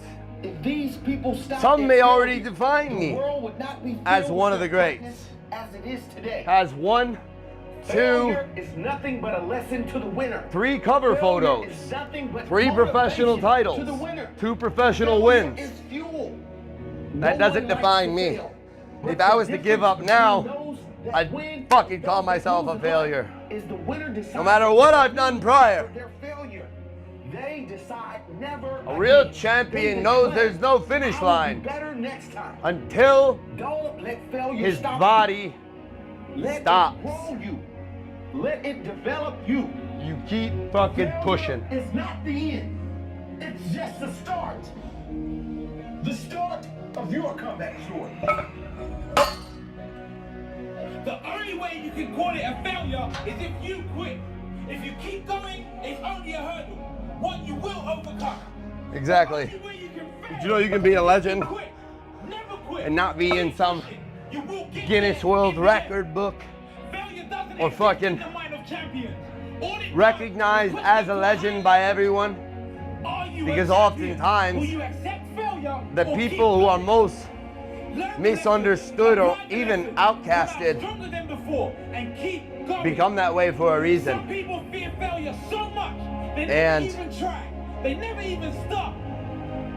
Sometimes the most fake people are idolized They were so close when they threw in the towel.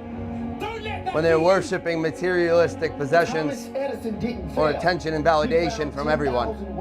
But the most real people out there He only needed one way that did work. don't allow themselves to be judged and defined in by the progress. opinions of others. Failure is just one more way not to They do seek something. to make a difference. Keep going. They and seek you to will inspire. Succeed. Keep going and you will succeed. Failure is not the end of your story. It is the start of your comeback story.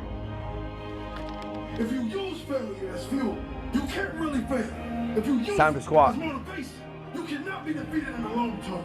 If you use These squats it to drive, use it define you. It can never break. I'm feeling pain. If you never accept I'm defeat, tired. My you brain's can a little never fail. fucking spinny. Refuse to be defeated. I'm horny. I'm already fucking hungry. Learn the lesson. Yeah. Find a new Bold. path in a different way. It's just to real. your goal. You gotta hear this. There's always a way. But guess what I'm gonna do? You decide if a failure is the end of your dream, and you also decide if you keep going. You see, there really isn't such a thing as failure. It's only your choice to quit or keep going. I thought. If you keep going, you haven't failed. It's just a prolonged victory. A better story. What is impossible? Nothing. Anything is possible. We see people come from nothing every day. We see people start off with nothing in their pockets, but before they died, they had a world. It's because they can see what they wanted a long time ago. If you can think it inside your brain, it can come to life. If someone else has achieved it before, you can too. And I guarantee you, whatever you seek, there will be a reference to someone achieving somewhere on this great planet. Find the story, model them, and then better them. It matters not the color of your skin. It matters not where you were born. It matters not the limits of your friends and family. The only thing that matters is you and what you believe is possible. Make sure the answer is anything. Anything is possible, but only if that is what you believe. See, if you're the type that says no, anything isn't possible, that will also be the reality.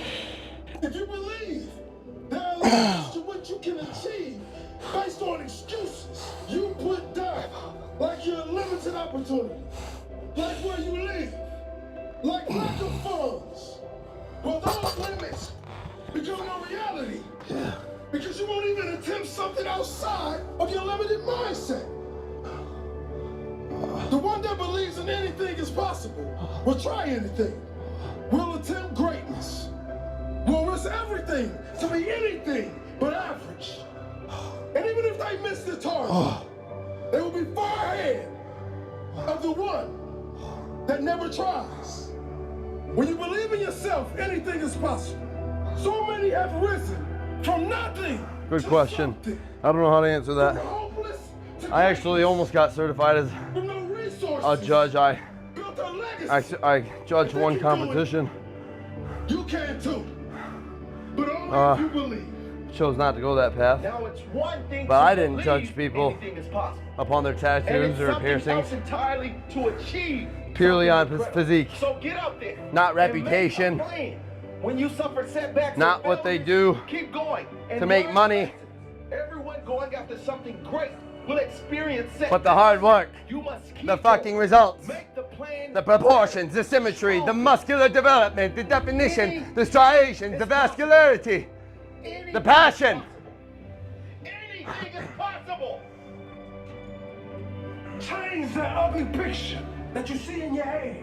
How dare you tell yourself that you don't have what it takes? When you were born with the gift, you was born with your purpose. You was born with opportunity. See, you're worried about the things you don't have. You're worried about the things people say about you. Yeah. But if you build it, they will come. Yeah. And you love it. And bro, cherish the small thing that's huge in your heart. And watch greatness be created. Anything is possible. If you ask bigger, you'll get bigger. If you work harder, you'll get better. If you keep going, you will be rewarded. If you believe in better with all your heart, better will be delivered. Oh my God. What the?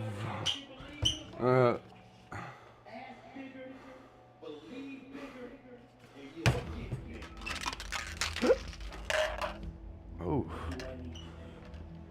This doesn't smell good. This bottle needs to be scrub, scrub, scrub.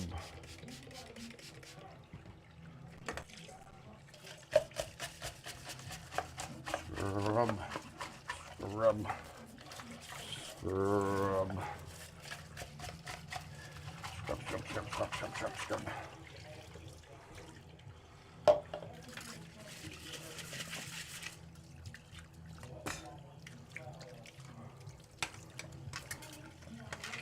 You're a monster now.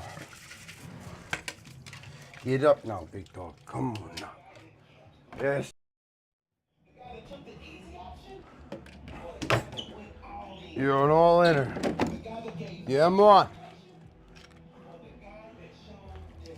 You're a millennial.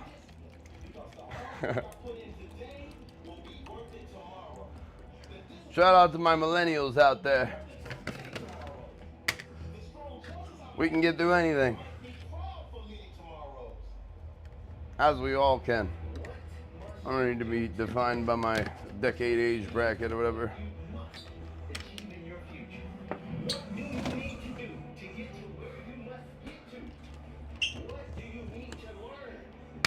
What do you have to become to get the results you must have? You got some big squats What do you need to to do. master? What new skills must you obtain? You will never get to the next level. I got the scrub mastering done. the skills that the next level Got a little requires. carb drink here. You will not reach any great heights without becoming the person that is capable of reaching those great heights. It's easy to take the easy option. It's easy to rationalize.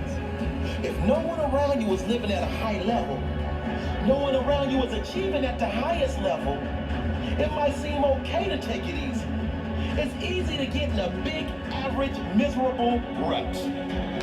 What's not easy is putting in the work when you don't feel like it. What's not easy is continuing to raise the bar when everyone around you remains the same. When that little voice inside you is saying, hey, you gotta get some big glutes now. Too ambitious, you won't fit in. What's not easy is having massive dreams and working for them. You know what's not easy is getting massive fucking glutes. What's not easy is It's not. It's not as easy as it may seem, guys. You're insane. Not everybody wants to get under this bar right now. Get to the top of the mountain by taking the easy road. But I'm gonna show you how it's done. It's a challenge that will build strength, pride, courage. I'm gonna show you, brothers. A journey that will build character, build a stronger human. I'm gonna show you how it's done. Come on up. Never reach any greater heights by remaining the same. You must rise up, man up. Be willing to put in the work required to reach that level. Be willing to do whatever it takes to become that person. That person you know is inside. What do you want to be remembered for? Who do you want to be tomorrow? Who do you want to be in 1 year? Oh, it's fucking good. 5 years, 10 years. Who do you want to be hanging around? Who must you become in order to be hanging around those people? Everyone is looking for the magic wand, the elevator to success. There is no elevator. You must take the stairs. You must take one step at a time, because each step you take is a new skill. Each step you take is a new strength, new muscle. Each step you take is leading you to a better place. If you were getting the results you want right now, without working for it, you would not be fulfilled, because you didn't earn it. You must earn the success you seek if you want to feel the pride of victory. You want to feel what it feels like to be a champion? Earn it. Become the person that is willing to earn it. Are you prepared to put in the work to become that person? Are you prepared to invest everything you have in order to become that person? Are you prepared to suffer now so you can get to that place in the future? If you're going to get to the top of your own mountain peak, you have to push through the pain. You can't fly up there. You gotta trek. You gotta go through the pain, the struggle. You will feel like quitting. Most people quit, but you must do this. You must do it for you. Keep pushing forward, and then you will have something most people will never have. Pride from not only knowing that you went after your dream, but you persevered. You showed character. You showed courage. And that sets you apart from the rest.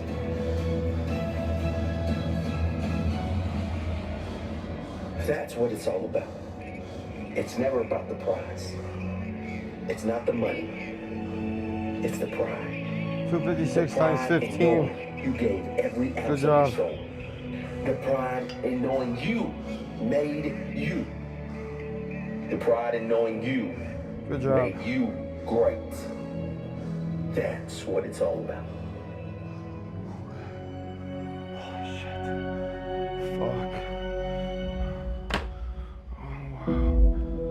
Your comfort zone is your enemy. One of the biggest ironies I can think of is when you live life trying to stay comfortable, life will send you more and more discomfort. It's true, life will send you more and more problems. Life will keep throwing rocks at you. Life will keep handing you resistance, struggles, issues. And because people are so concerned about staying comfortable instead of growing and reaching higher, because people don't want to address their limitations and move beyond them, they keep struggling.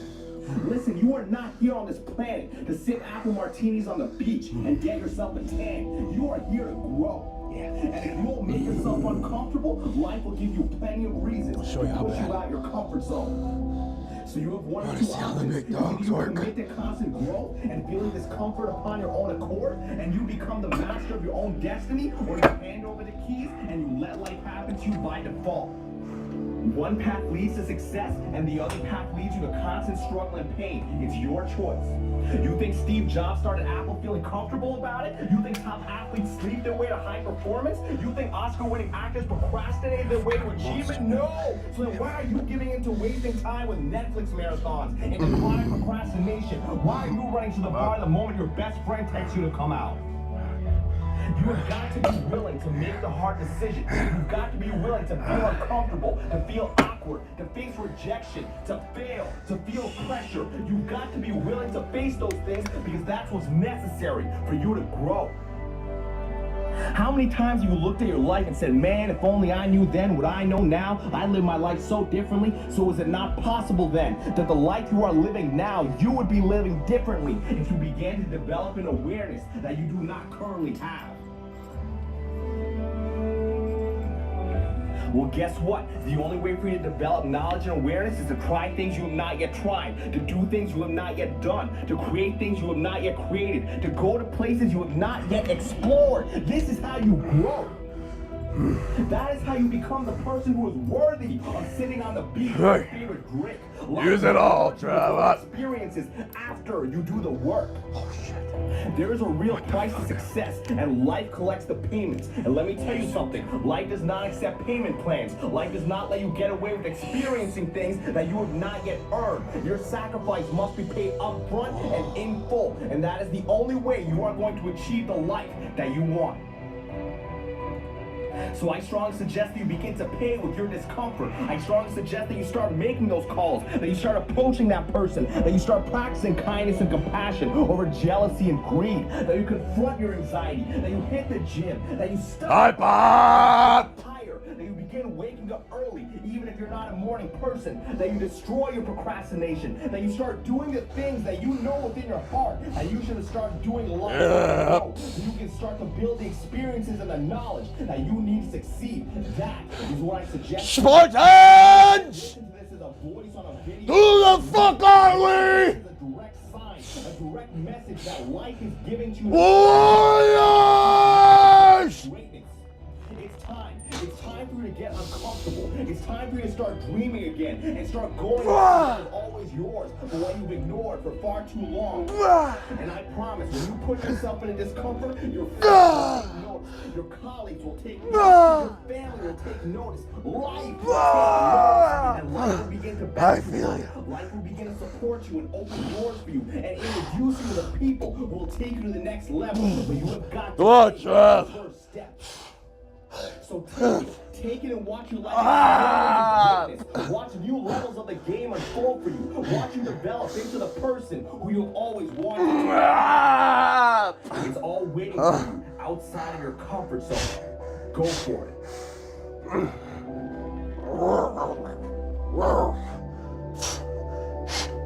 Hey, Joe!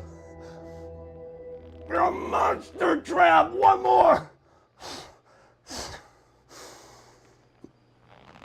Oh, God!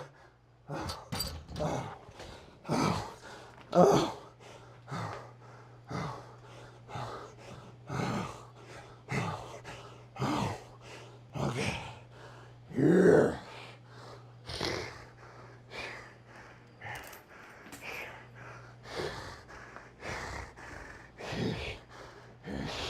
Oh, God. Okay. Regroup. Push it. Oh, God.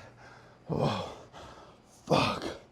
Oh, God.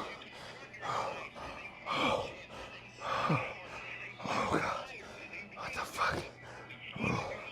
Okay. Oh, God. Oh, shit. How many reps was that?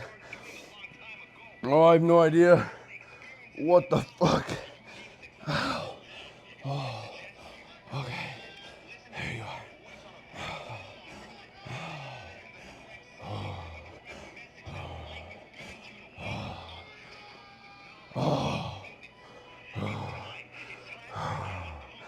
Shit. Up. 1. 2. Hey, Bob. 3. 4. 5.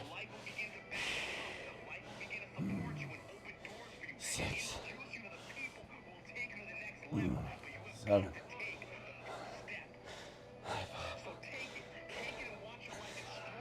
8.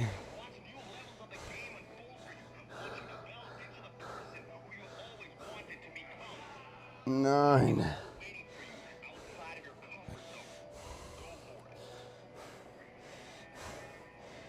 10.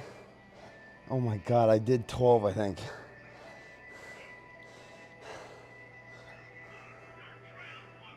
11, yep. Jesus. Ooh. All right, so 256 plus 110, 366 pounds. Holy fuck. For 12. After deadlifts. Yeah.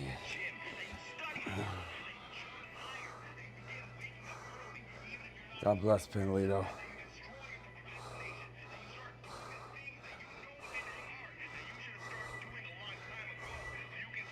It's hard to impress myself nowadays. I'm being honest. I've done a lot of crazy shit. But yeah, that impressed me. That one impressed me. Respectfully so.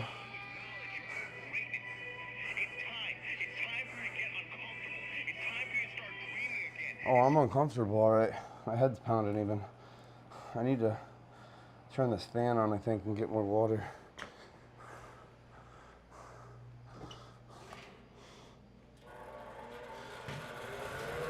That should help. Whoa.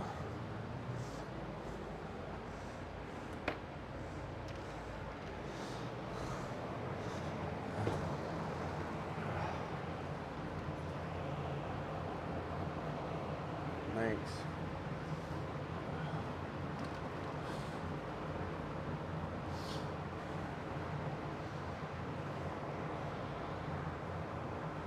Oh, wow.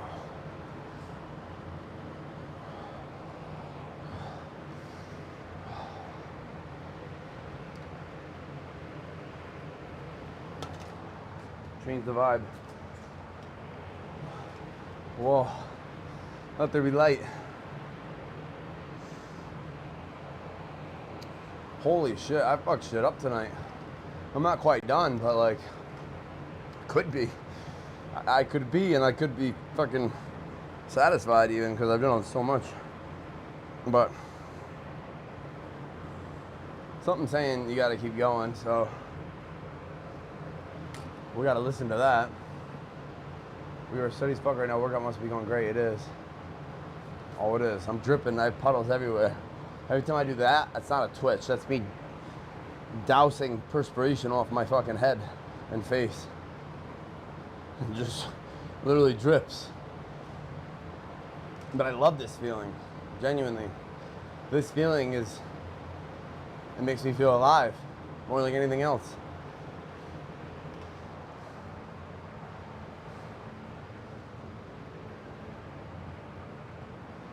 Still remember the first time I met you? You impressed me so much that as I forgot to follow you, 2 weeks searched for you, live streams because I forgot to follow you and didn't know your name until I found you. Wow. Wow. That's awesome. Much love, Pedalito.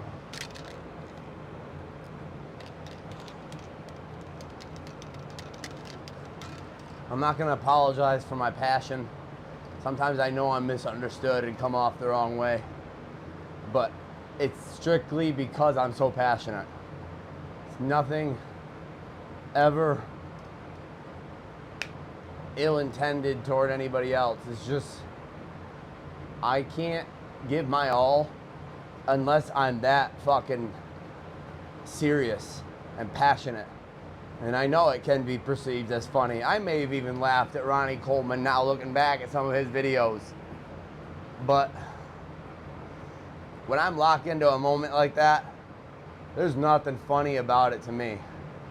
My head is pounding. There's always, I have to say it out loud because it's true. There's always this subliminal fear that you can die. It's there. When you're lifting the heavy numbers that I'm lifting, and especially after all the detrimental drugs I've taken in the past, that thought is always there.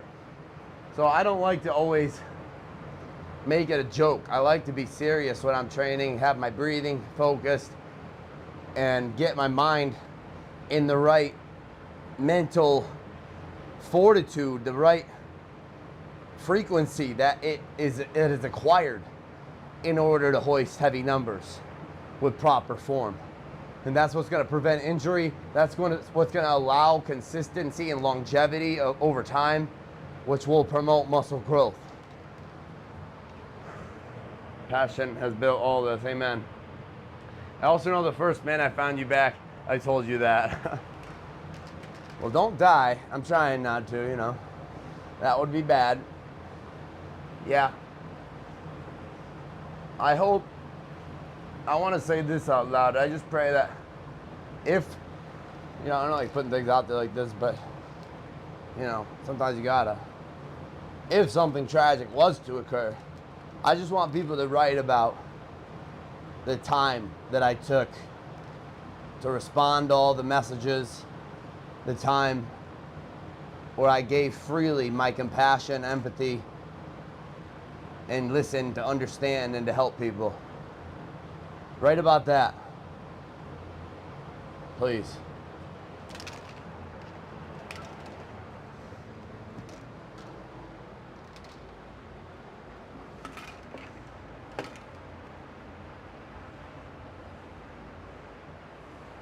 Too lazy to plan dinner? HelloFresh has a handle. I used to say I didn't know how to boil water. Now I'm eating.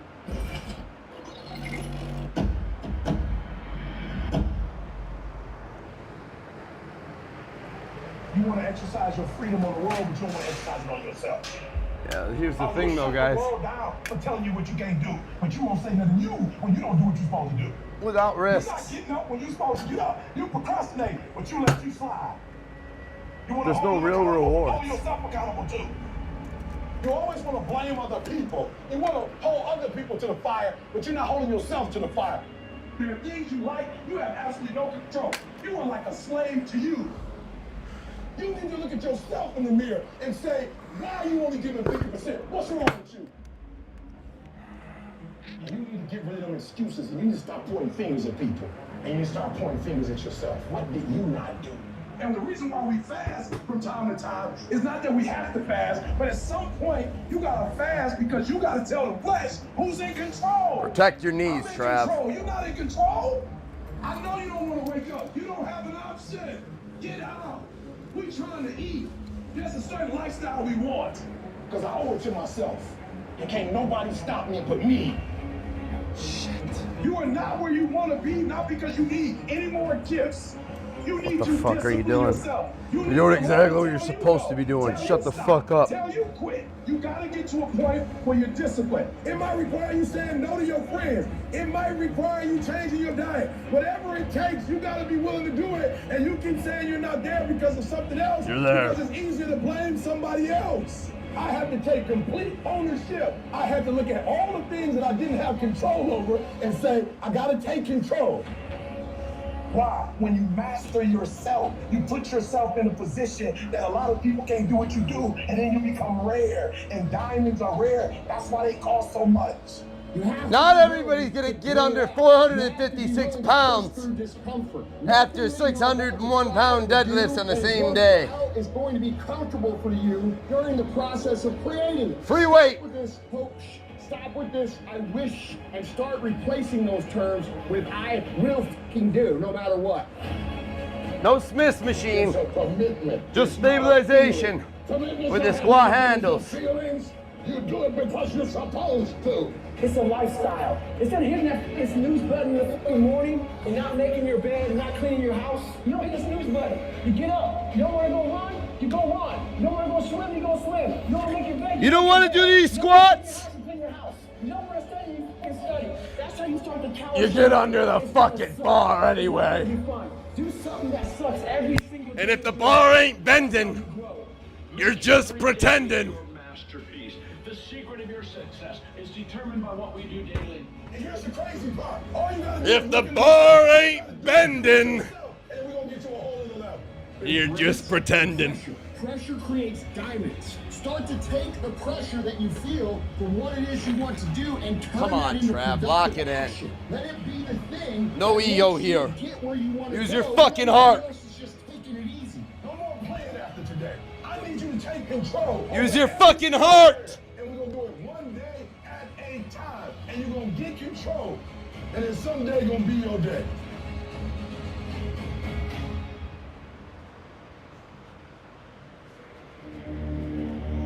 The only thing that I see that is distinctly different about me is I'm not afraid to die on a treadmill. I will not be outworked, period. You might have more talent than me. You might be smarter than me. I've always had that. You might be all of those I don't things. want You to, but got I'm not. me I'm not in fucking 9 scared. categories. I'm not When you get on fucking the scared treadmill to together, die. There's 2 things. You're getting off first, or I'm gonna die. It's really that simple. Your weight, Trav. I don't have that natural beauty or that natural talent or this gift for creativity or intellect or humor. Come on up, Trav. I don't have those things. But what I got is I will outwork you. When it's I got heart. On the treadmill, I do 46. When it's supposed to be 20 phone calls, I make 21. When it's supposed to be an 8-hour workday, I work 9. Come on, Trav. I always do one more. And what that does is it makes me eventually think I'm doing things other people aren't willing to do, so I should get things other people aren't going to get. You're a monster. You gotta understand, it's not about where you were born with. It's not about where you started or even where you're going. Shit. It is entirely about what you plant at the center of your soul. How hard you're willing to go after something. How much you put in your life. And how often you come back to that level of intensity for who you want to be. You have to make a decision that nobody in your position will outwork you. Some people run faster, swim better, but mentality is mentality. You're not gonna outwork you. Someone sets up somewhere. If you are not that talented, you can beat them with time. You can get to the spot before they get to the spot. Get yourself and get there. You gotta chill. What's gonna separate you from everybody else? I do things that separate myself from everybody else. The passion that I have, the grind that I have when I do what I do. I'm always gonna do it my 150%. That's the only thing I can ever say a solid case of Come on, pal. From today on, you play whatever your best game is, you play that. You're going to score every time, but you can always give 120% effort. You can't dictate. There you are. You can't dictate how your body is going to respond to moving around, but you can dictate your effort. Your dream comes when you push. Everybody gonna give you your cookies and ice cream. Push. It's alive. It's inside. How do you know you feel it? Because dream about it. You eat and sleep it every day. Just push. Just push right away. Push. Don't quit. Push. And you push your way to success. You have a chance to control your destiny. All of us are created equal. Some of us just work harder. Some of us just grind. Some of us don't make excuses. Some of us don't give up and give in. What we do with the pressure is we say, I gotta take it to another level. You get a breakthrough when you fight. That's the hardest part, because the breakthrough, that last 10% is all mental toughness. It's time to unwrap the potential you need. It's within you. And the people that have risen to that level were no different than any one of us. It's just they believed it, and they're willing to work their fucking ass off to get it. It wasn't about the potential, it wasn't about the genetics, it was about the perseverance, and it was about being the hardest hitting worker in the room. Fuck.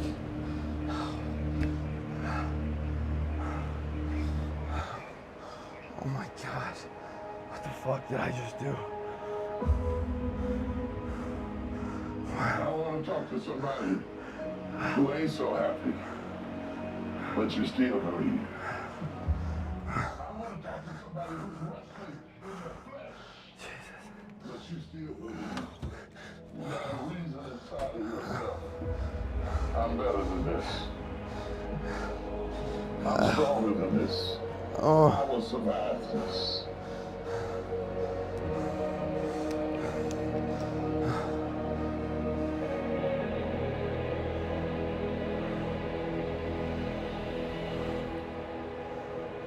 You got to get to the point in your life where you say, I have had it. I'm not going to live like this anymore. No, there's got to be more for me. At some point, you got to be fucking tired of not being number one. You have to be, and you got to complain. Whoa. No.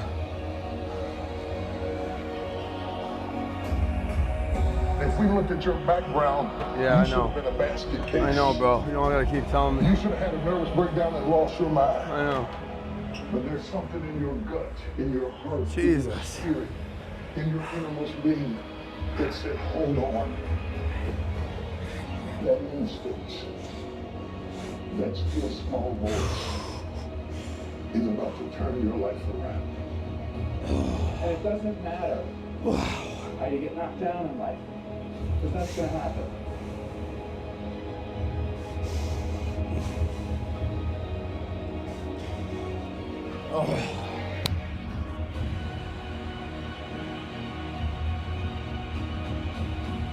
Let's go, what? Come on, motherfucker. Get the fuck you got. Come on. Good, strong. Come on. Go.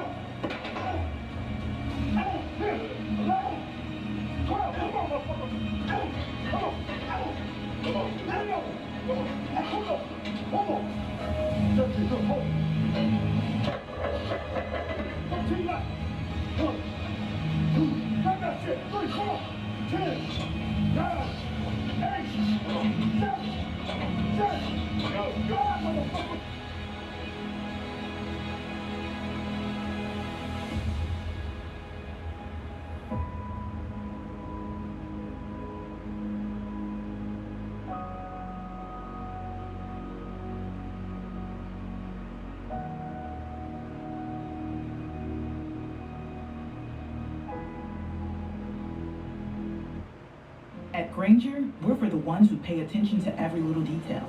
The ones who fuss, tinker, and sweat the small stuff. Because you know the tiniest thing can make the biggest difference when it comes to keeping business moving. We get it. We're the same way. offering access to product experts to help you quickly and easily find what you need. So whatever your industry, you know you're always getting professional grade products. Call, click Grainger.com, or just stop by. Grainger, for the ones who get it done.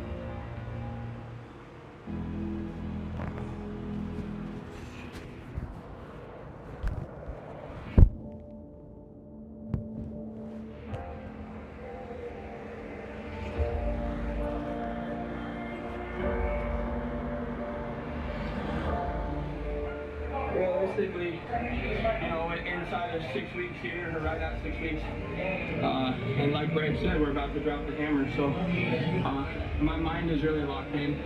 I have one goal at hand. We've been talking about the Texas Pro for an entire year now, so, you know, I really want to prove to myself what I know I'm capable of, prove the people that really believe in me right, and other than that, I'm just having a good time, man. Training with Branch is a blast. I'm pushing myself to my absolute max.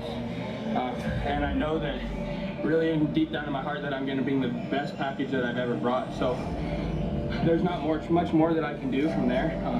The improvements were made in the off season, and if I need to make more improvements, those will have to be made next off season. So.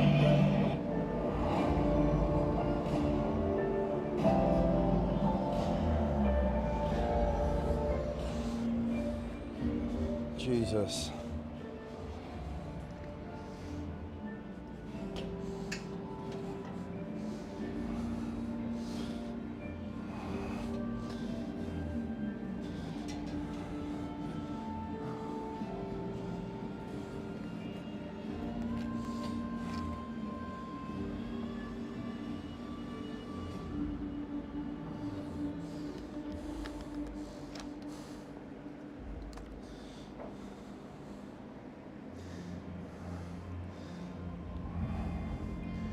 We grew up in the slums and we both start off at the bottom. We come from the trenches, we have nothing, but we both got dreams to make it. But then one rises like the phoenix from the slum because he puts his focus into his dream. He put his heart into his dream, he put his soul into his dream, and then that man rises. And then that same king that was at the bottom, which that was watching you grow, he can't take to see the light shine on him. He can't take it because he came from the same place you came from. And he just can't breathe the fact that you came from out this dumpster right with him. Just because you made it, he'll rather burn everything instead of letting you go make a way for the whole clique.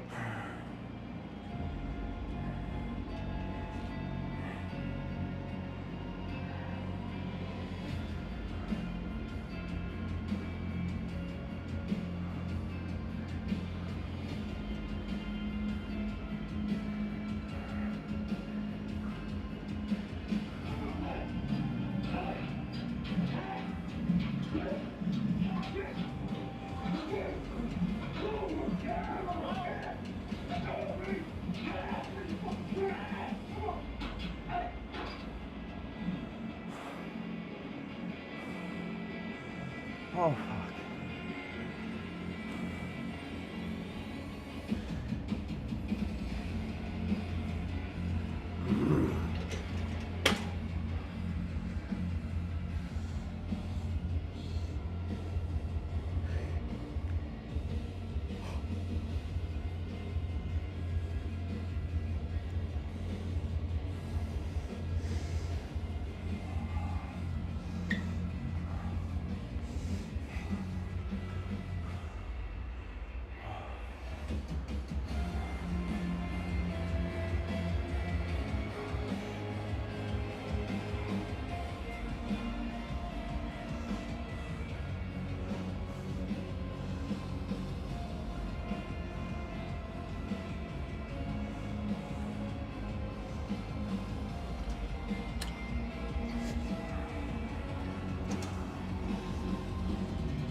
It's one thing to be hungry, it's another thing when you're starving.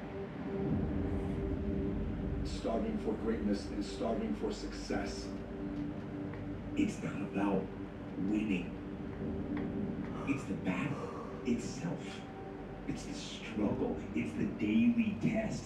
That's what life's about. I want to struggle. I want to grind and claw and scratch. I want to dig in and I want to push. I don't want it to end. Because that makes me tougher. That makes me harder, mentally and physically. Because real lions like to hunt. They love the process just as much as they love the prize. And some of y'all just want to score. You're not in love with the process. A real man in the dark, when nobody's watching, he put me in work. Because he loves the process. It's time to stay focused. It's time to decide clubs, partying, trying to fit in and socialize, rub elbows with everybody so people can stop calling you weird. Why are you so antisocial? Because I'm trying to get it. Why are you staying on the basketball court so much? Because I'm trying to get it. Why are you out there practicing in the hot sun when ain't nobody else out there? Because I'm trying to get it. You still got work to do. All the homies texting and calling and trying to make you feel bad about being so focused. It's okay to be unbalanced for a while. It's okay. Don't be all this stuff people say. You gotta be balanced. To be the best in the world at what you do, you have to be unbalanced to find every bit of energy and strength that you have to pull it off. It takes being obsessed to where people think you're crazy. Without discipline, you're nothing. And discipline is doing what you hate to do, but do it like you love it. Losers always take instant gratification. Winner's mentality is, I know what I gotta do, and I do it today, I do it tomorrow, and I do it every motherfucking day from here until the end of time, and then I do it some more. Dedication, hard work, dedication, hard work. I'm in the army. The world will go against me. I'm still coming on top. I need you to go harder than you've ever gone before. I need you to be more dedicated than you've ever been before. Life's one big f***ing head game. You play with yourself. If you lose, it's because you allow life to get in your f***ing head. And if you don't have what you want, stop telling yourself the story because you don't have the money over time. That's bullshit. It's because you haven't committed yourself or you would burn your boats. If you want to take the f***ing island, burn your f***ing boats. And you will take the island because people, when they're ready to either die or succeed, tend to succeed. There is a plan B. You know who has a plan B? Motherfuckers that lose. Every single person that wins big, they only have one motherfucking plan. And that is, they are going to win or they are going to die fucking trying. Put yourself in a position where you have a swim, where it's do or die, sink or swim. Here's what you'll find out. You'll develop incredible swimming skills. So as we look at the future, we can decide that from this day forward, I'm going to do all I can do to develop you. You want something, go get it. Period.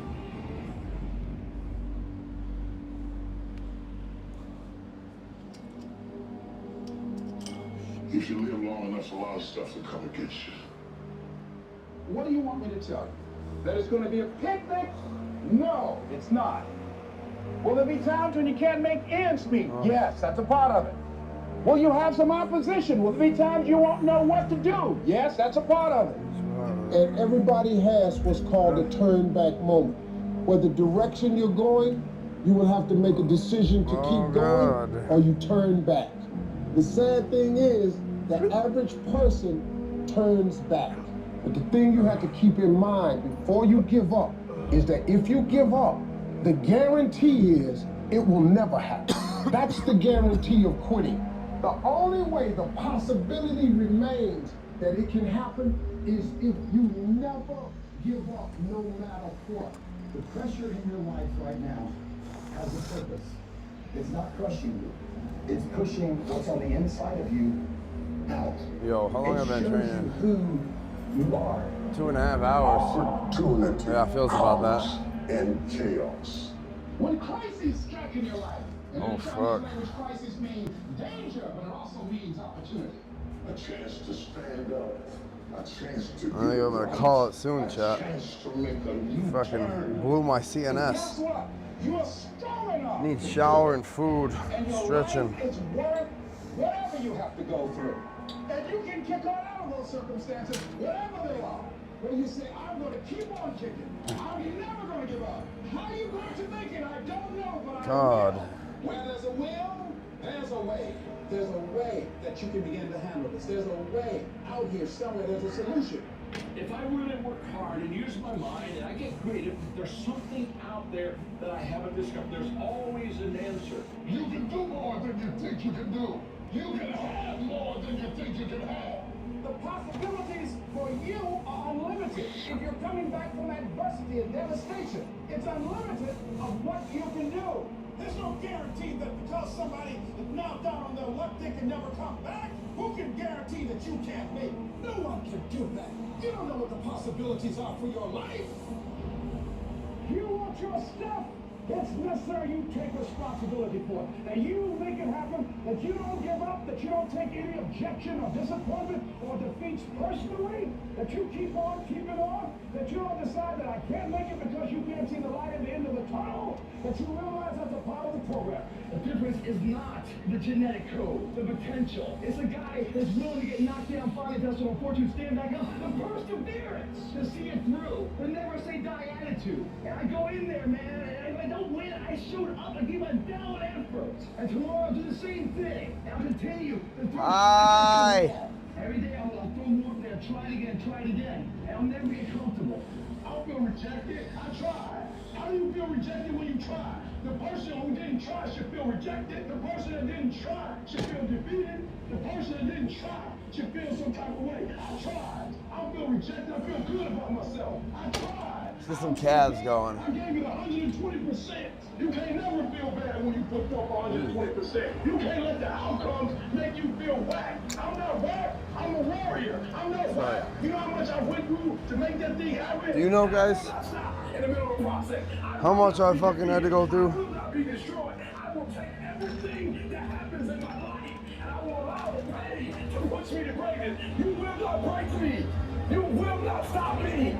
You will not defeat me. The only way I lose is if I quit. And I've made up in my mind that I will get a reward for the pain that I go through. You can't defeat me.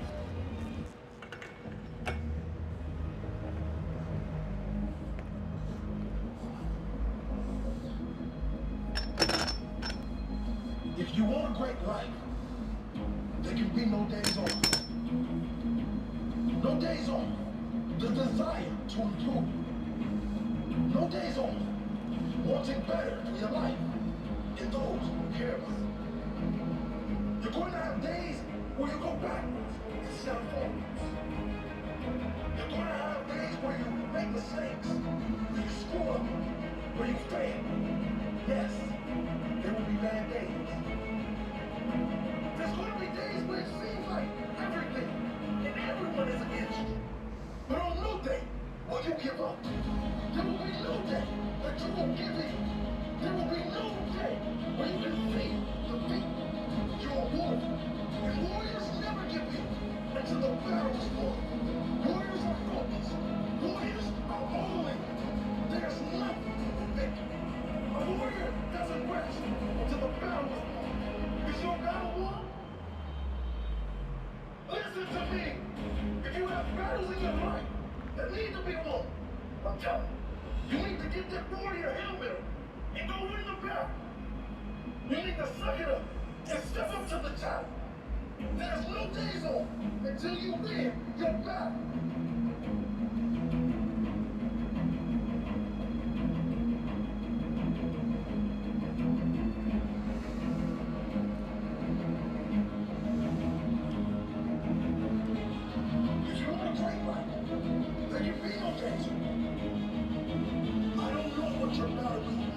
Maybe you're fighting kids.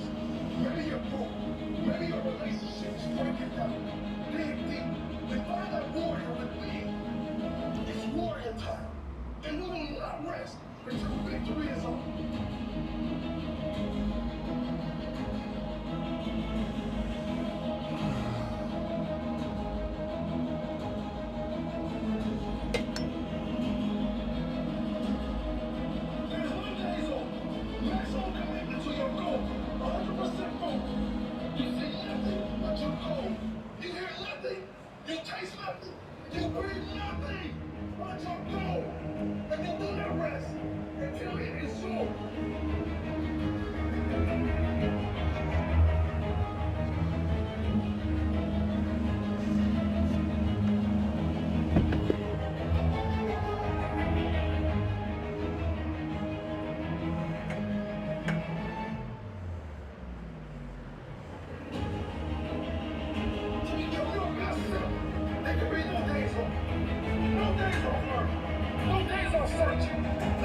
self-gratitude.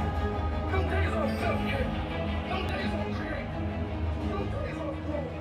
Them days of asking how can I be better? Them days of. Them days of. Them days of.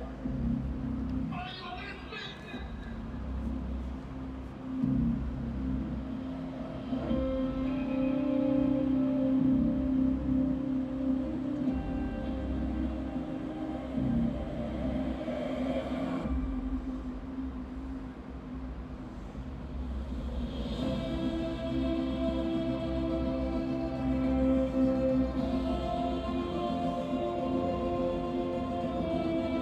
Your mind has to seek discomfort. It has to seek these difficult tasks. You have to enjoy it.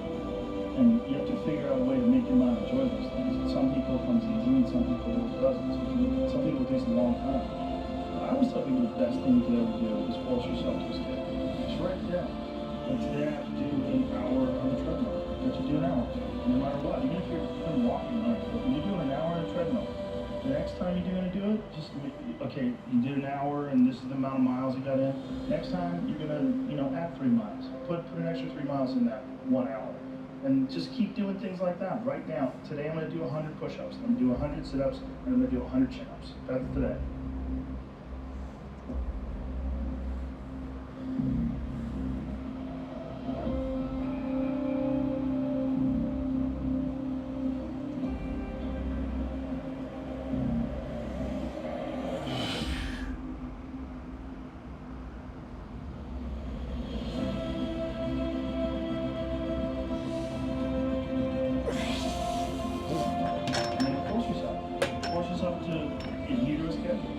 Monday, Wednesday, Friday workouts schedule. Give yourself some time off, Like don't even crush yourself to the point where you can't do it. Make it so that you really appreciate those Tuesdays and Thursdays. But on Monday, Wednesday, and Friday, you're gonna get after it, and this is what you're gonna do. Most people just try to go work out, and you're kind of aimless, and you show up, and you get on the jump rope, and you jump over the rope, maybe you hit the heavy back a little bit, maybe you do some curls. You don't really have an aim.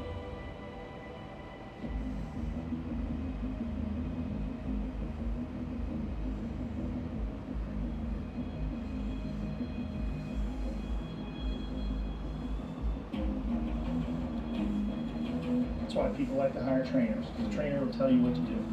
Well, you can tell yourself what to do. If you don't have money for a trainer, you don't even have to have equipment. With bodyweight squats, sit-ups, chin-ups, push-ups, you could give yourself a brutal, full bodyweight workout.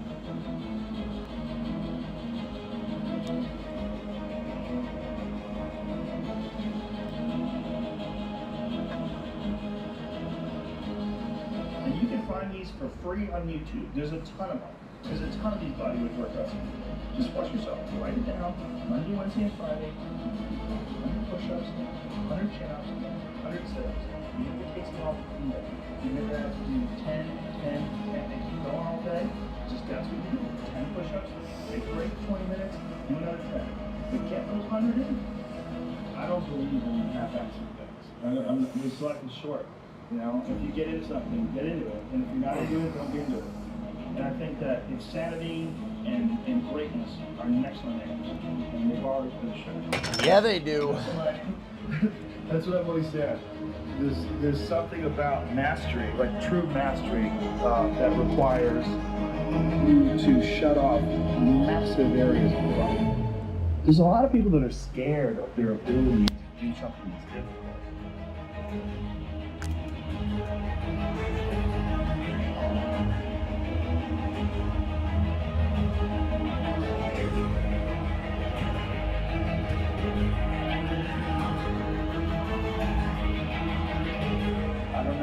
Force myself to be disciplined. I don't know if I could force myself to take that kind of action.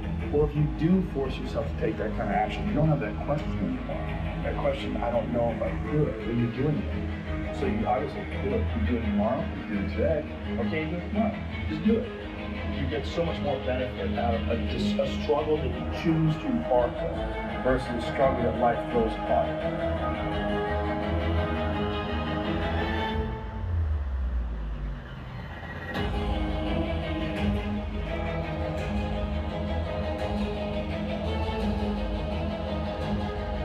get out there and go do something. Just go. And then in the middle of doing it, it'll become easy.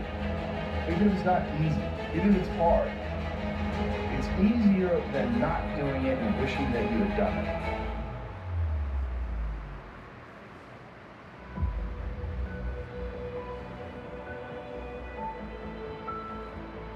You will cry. There's some stuff that will happen in your life that will make you cry. It's okay. Yep. Shed those tears, baby. Come on, stronger. Wider. It's a part of the deal. Wiser. If you can't handle pain, you don't want success. You gotta look at life when life knocks you down and says, this all you got? Is this it? I was born in the dark, shaped in the dark. I was shaped in the fucking dark, baby. I will break you. You recycle your pain. You use your pain. And some of you are not successful because every single time you run up against a trial, every time you run up against a tribulation, you stop.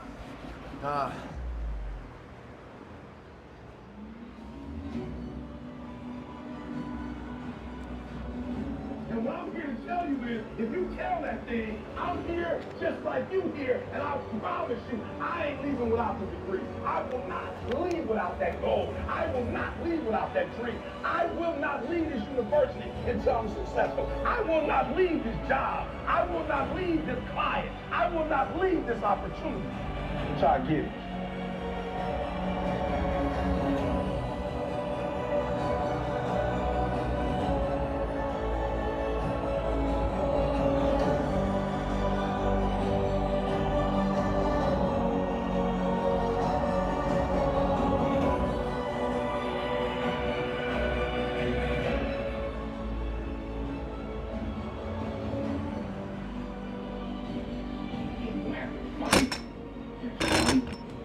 Fight.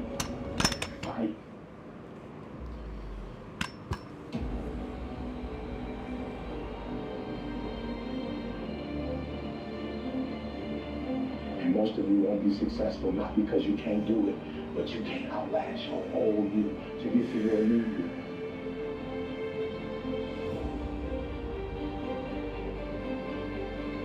You must have patience and engage in consistent action.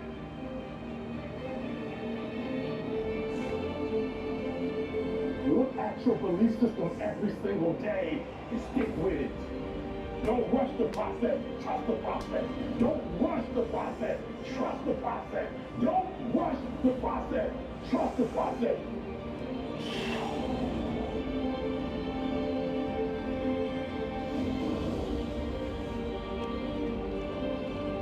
Everybody dreams of greatness. Everybody wants to be great. Everybody dreams of greatness, wishes to be great, talks about great, idolize the great. Everybody wants to be great, but only a few when that moment presents itself. Only a few when that time has come. Only a few are willing to step up to the moment and actually execute.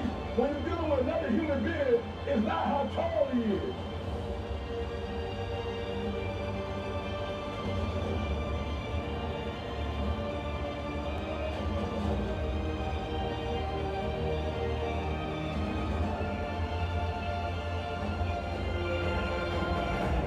When you're dealing with another human being, it's not how big he is. When you're dealing with another human being, it's not how strong he is. At the end of the day, it comes down to will. Your dream comes when you push. Everybody wants to eat no cookies and ice cream. Push. It's alive. It's inside. How do you know you feel it? You dream about it. You eat and sleep it every day. When people talk to you, tell them, this is not looking so good. Just push past the fight. Push. Don't quit. Don't get push. Push your way to success.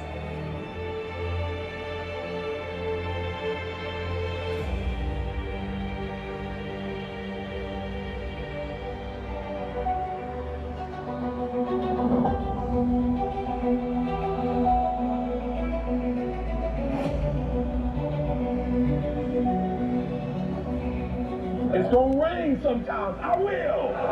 You're gonna feel discouraged sometimes. I will. No matter what the obstacle, I will.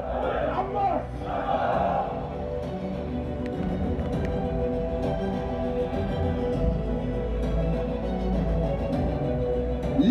extreme and push your boundaries. Why? Simply because there will be no other time for you to do this. You can dream of these things, but understand you can also achieve them. The moments that take your breath away are the ones that count. I don't care if you've been beaten to the floor, if your legs are too tired to lift that weight. Break through that barrier and create new ones for you. When there's a will, there's a way. When you truly need something, you can find a way, and you stop at nothing to reach it.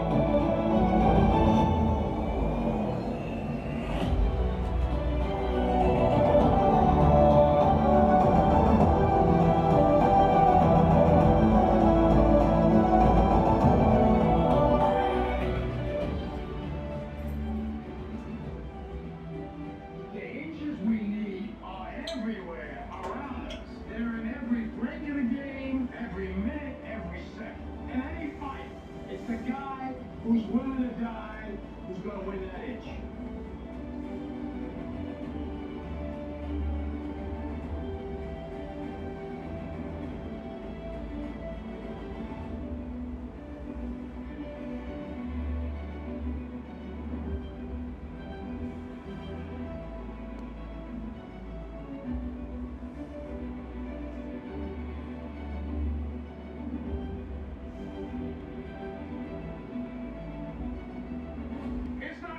Reaching your goal. It's not easy changing your life. It's not easy trying to build a business and people are negative and saying no every day.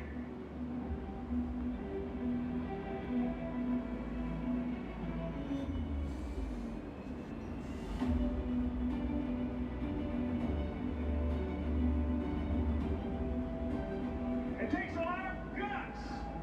Bill collectors are calling and your phone might be cut off. You might lose your job. It takes a lot of guts.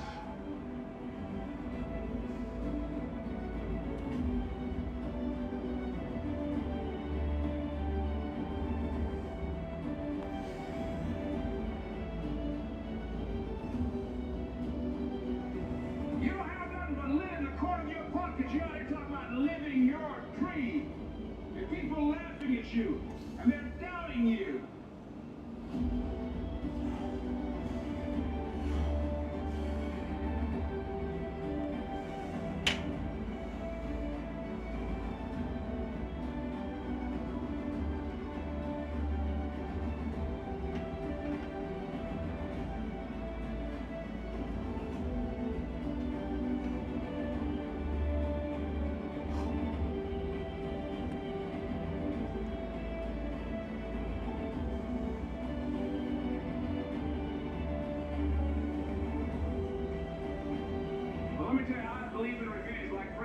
Is that the best revenge is massive success.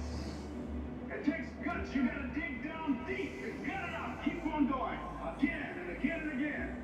It's hard. No, easy is not an option. However, ladies and gentlemen, what you will discover is that it's worth it.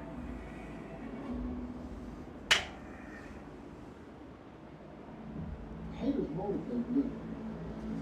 Because when they're talking about me, that means I'm doing something. Yep. Keep talking.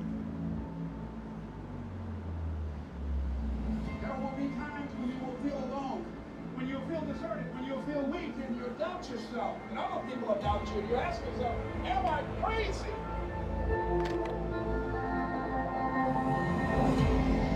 The problem is that most people, they can't get up in the morning. They ain't got no energy.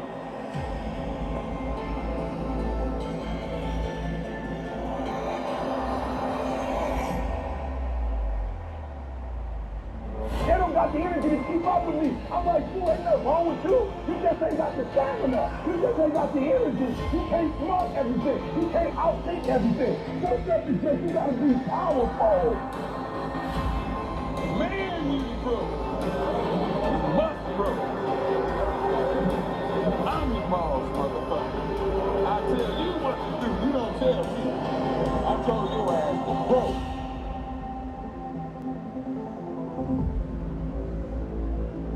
It's your job to make yourself do the crap you don't want to do so you can be everything that you're supposed to be.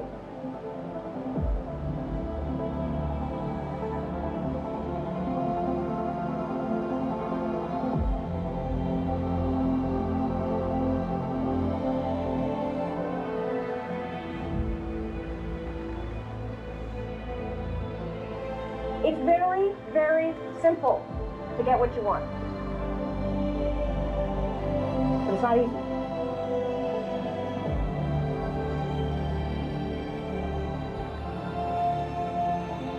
It's just some stuff that you gotta have stamina for. You're just too slow. It just takes you too long. You wake up, take you 3 weeks to do it, it takes 24 hours to do. It don't make you a bad person, but you won't forever be average because to be great, you got to keep up.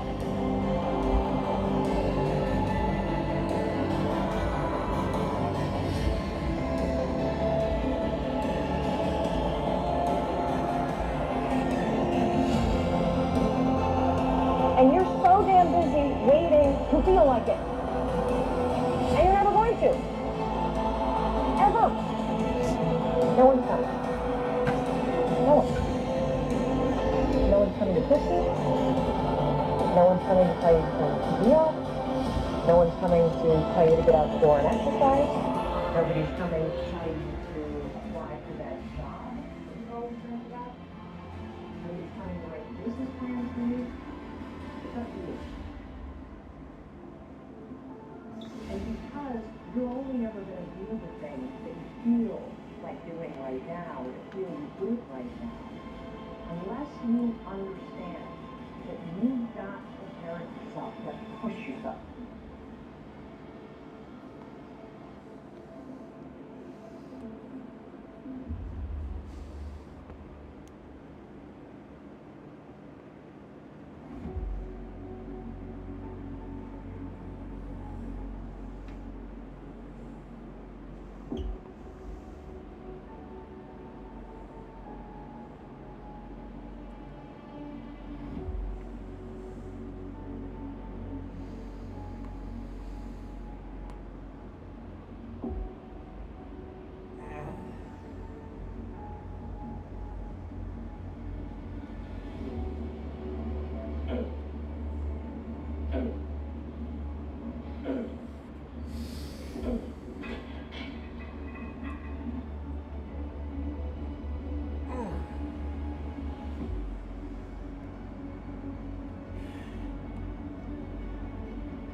Fuck! Come on up.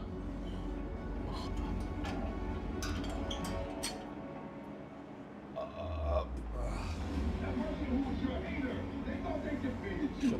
That person who told you you'll never amount to anything, they thought they defeated you. Good one.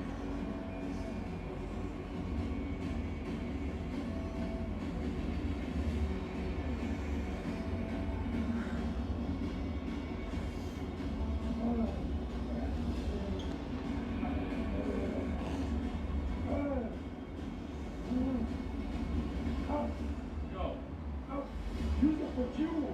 Use it for energy. Put them on the mental Rolodex in your mind.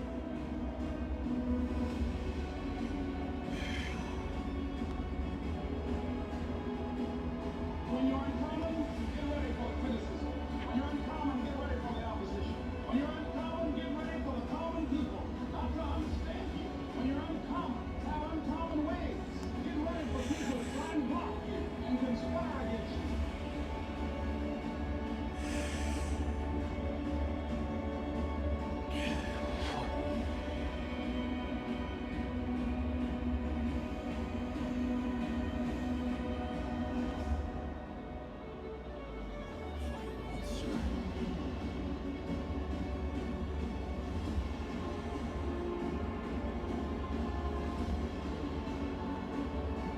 Yep.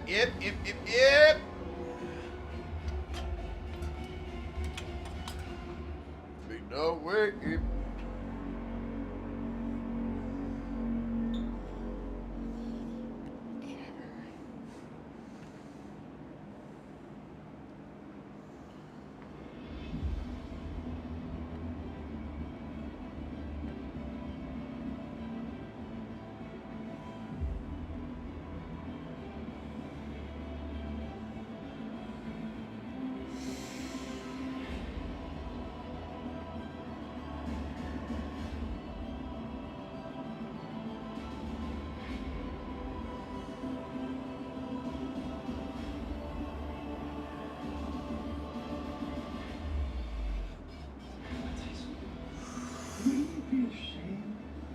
you to stop. When you go this far,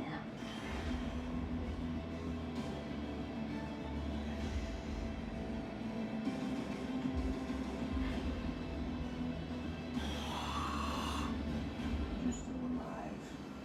You're still breathing. And if you're still breathing, that means you've still got some fight left in you.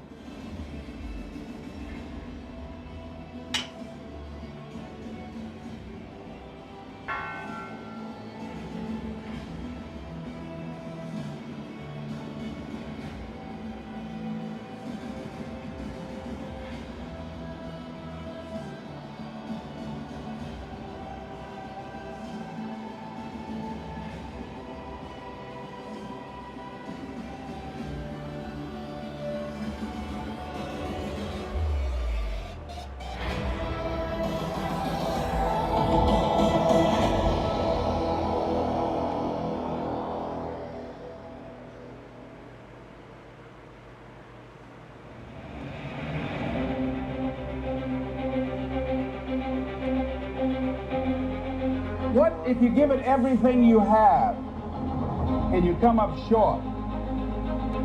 What if you get weak along the way and you throw in the towel on yourself? You surrender to your emotions. What then?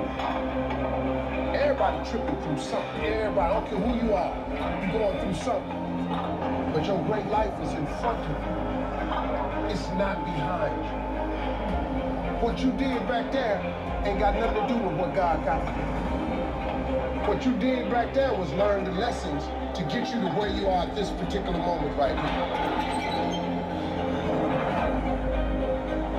Maybe being weary doesn't mean you're weak. We're in hell right now. And we can stay here, get the shit kicked out of us, or we can fight our way back into the light. We can climb out of hell. 1 inch at a time. 5 more, let's go ahead. Come on, 5 more. 1, 2, 3, 4, 5. Woo!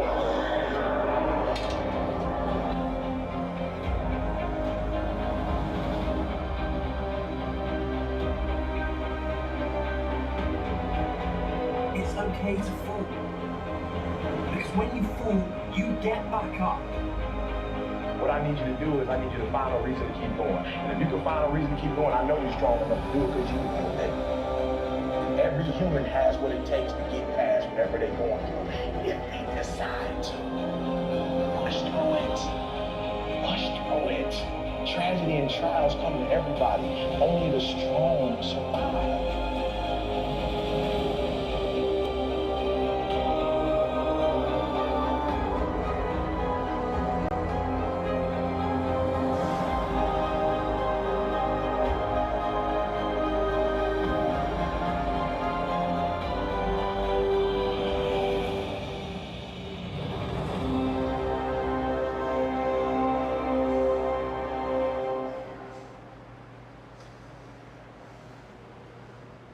Listen to me very closely. Y'all running from obstacles when in fact it's the obstacle that's gonna take you to the next level. Like y'all running from pain, y'all running from challenges. You telling me how difficult your life is. Do you understand it is the difficulty that's gonna prepare you and take you to that next level?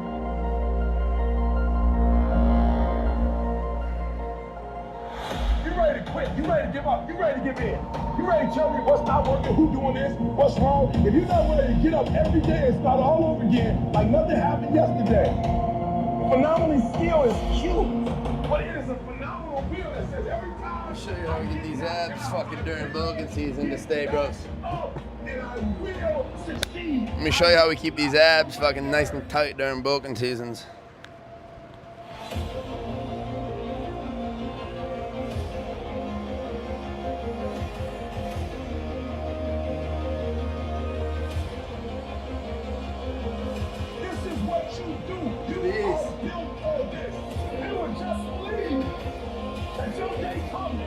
That the sacrifices you're making today, they're gonna pay off. But in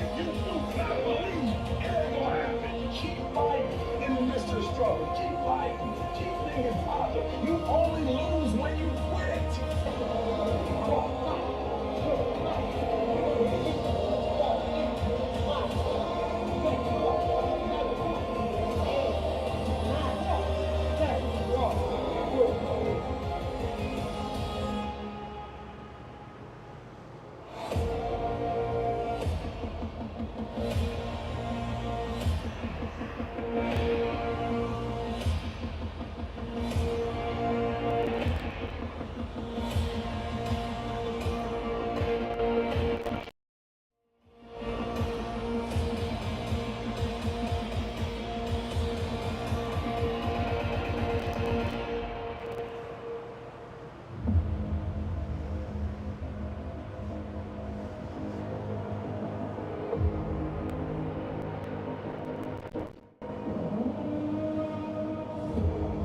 Everyone wants to be a beast until it's time to do a real beast meeting.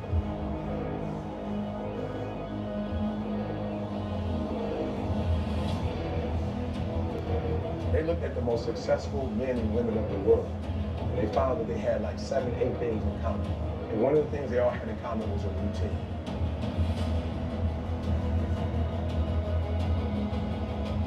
They are obsessed with their routine. They don't have a gap of wasted time in routine.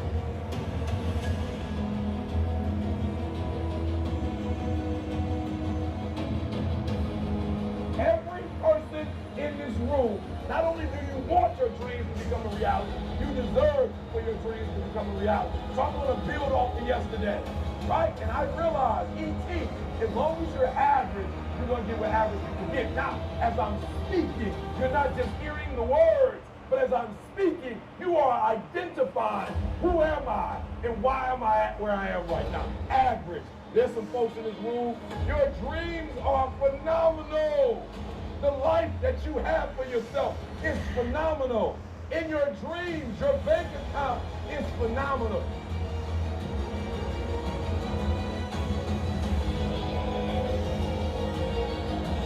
The things that you do, the way that you live, what you have is phenomenal. But you as an individual, you're average. You as an individual, you're good. You as an individual, you're great. And what I'm challenging you to do is to go from average to good, from good to great, and from great to phenomenal. So I need you to be a huge favor.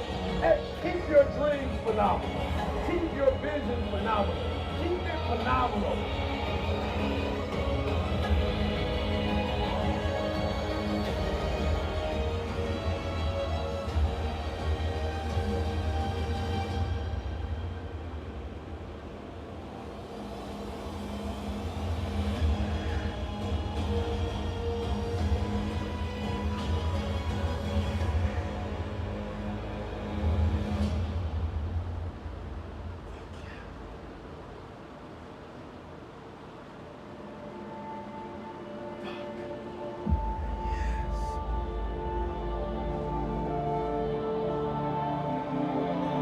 As an individual, I need you to get your schedule up. I need you to get your life up. I need you to get your words up. I need you to get your heart up. I need you to get your action up. I need you to get to a place that every single thing that you do is phenomenal so that the life you want to live, you can actually live that life. Look at Nick.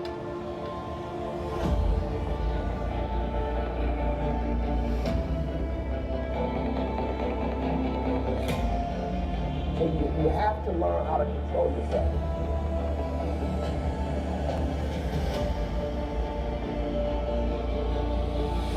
A little soft, but what can we expect?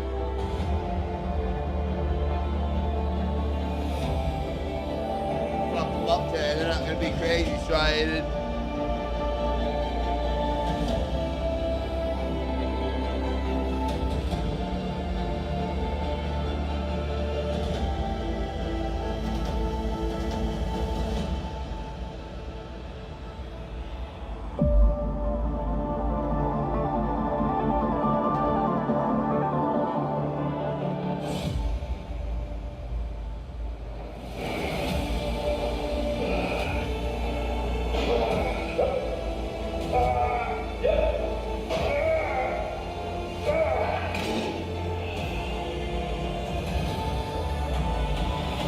there's one thing to be hungry, it's another thing when you're starving.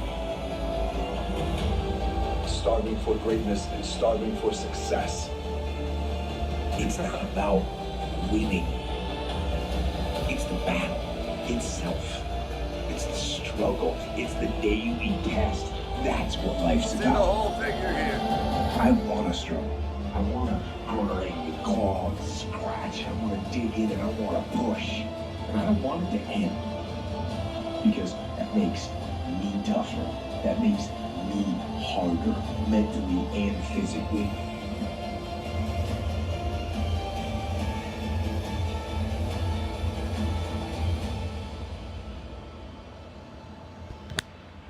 All right, chat. It is indeed smoothie time and chicken time. We air fried some chicken, so that's prepped and ready. We're gonna prepare a nutrient-filled smoothie right now. Thanks everybody for tuning in. What a great fucking stream. Can still enter his show and win, man. What a legend. Thank you. I don't think so. Personally, right now I feel thick. I'm still lean, but like I'm not stage ready lean. Y'all look at me and think stage ready. I feel fat. I know I'm not actually fat, but like I'm not actually stage ready yet. But I don't know if I want to get back on stage. I got a lot of goals that I don't want to talk about anymore. I just got to keep working, keep moving forward, keep saving, keep investing, keep earning, and keep choosing optimism and walking by faith. 6 feet tall, brother. Thanks everybody for tuning in. Stay blessed. Don't stress. We weren't born to just impress. Be you wholeheartedly, unapologetically. Chase your dreams, chase your goals. Don't just chase a paycheck, and better yet, don't even just chase them, catch them. Thank you everybody for tuning in tonight. Sincerely, I appreciate all the good vibes, comments, lurkers, commenters, followers, continuous subscribers. Don't listen to the haters, my mans. They're secretly your biggest fans. Trust the process. Stay clear. Naysayers are everywhere. Persevere. Another side of that is strength. Even Namaste. going through pain, like I look at pain as a positive thing. I'm not talking about putting yourself through pain on purpose, but it's just like working out. You know, the only way you're gonna get strength in your life is if you go through that hard moment, that tough moment. I wouldn't have a story if it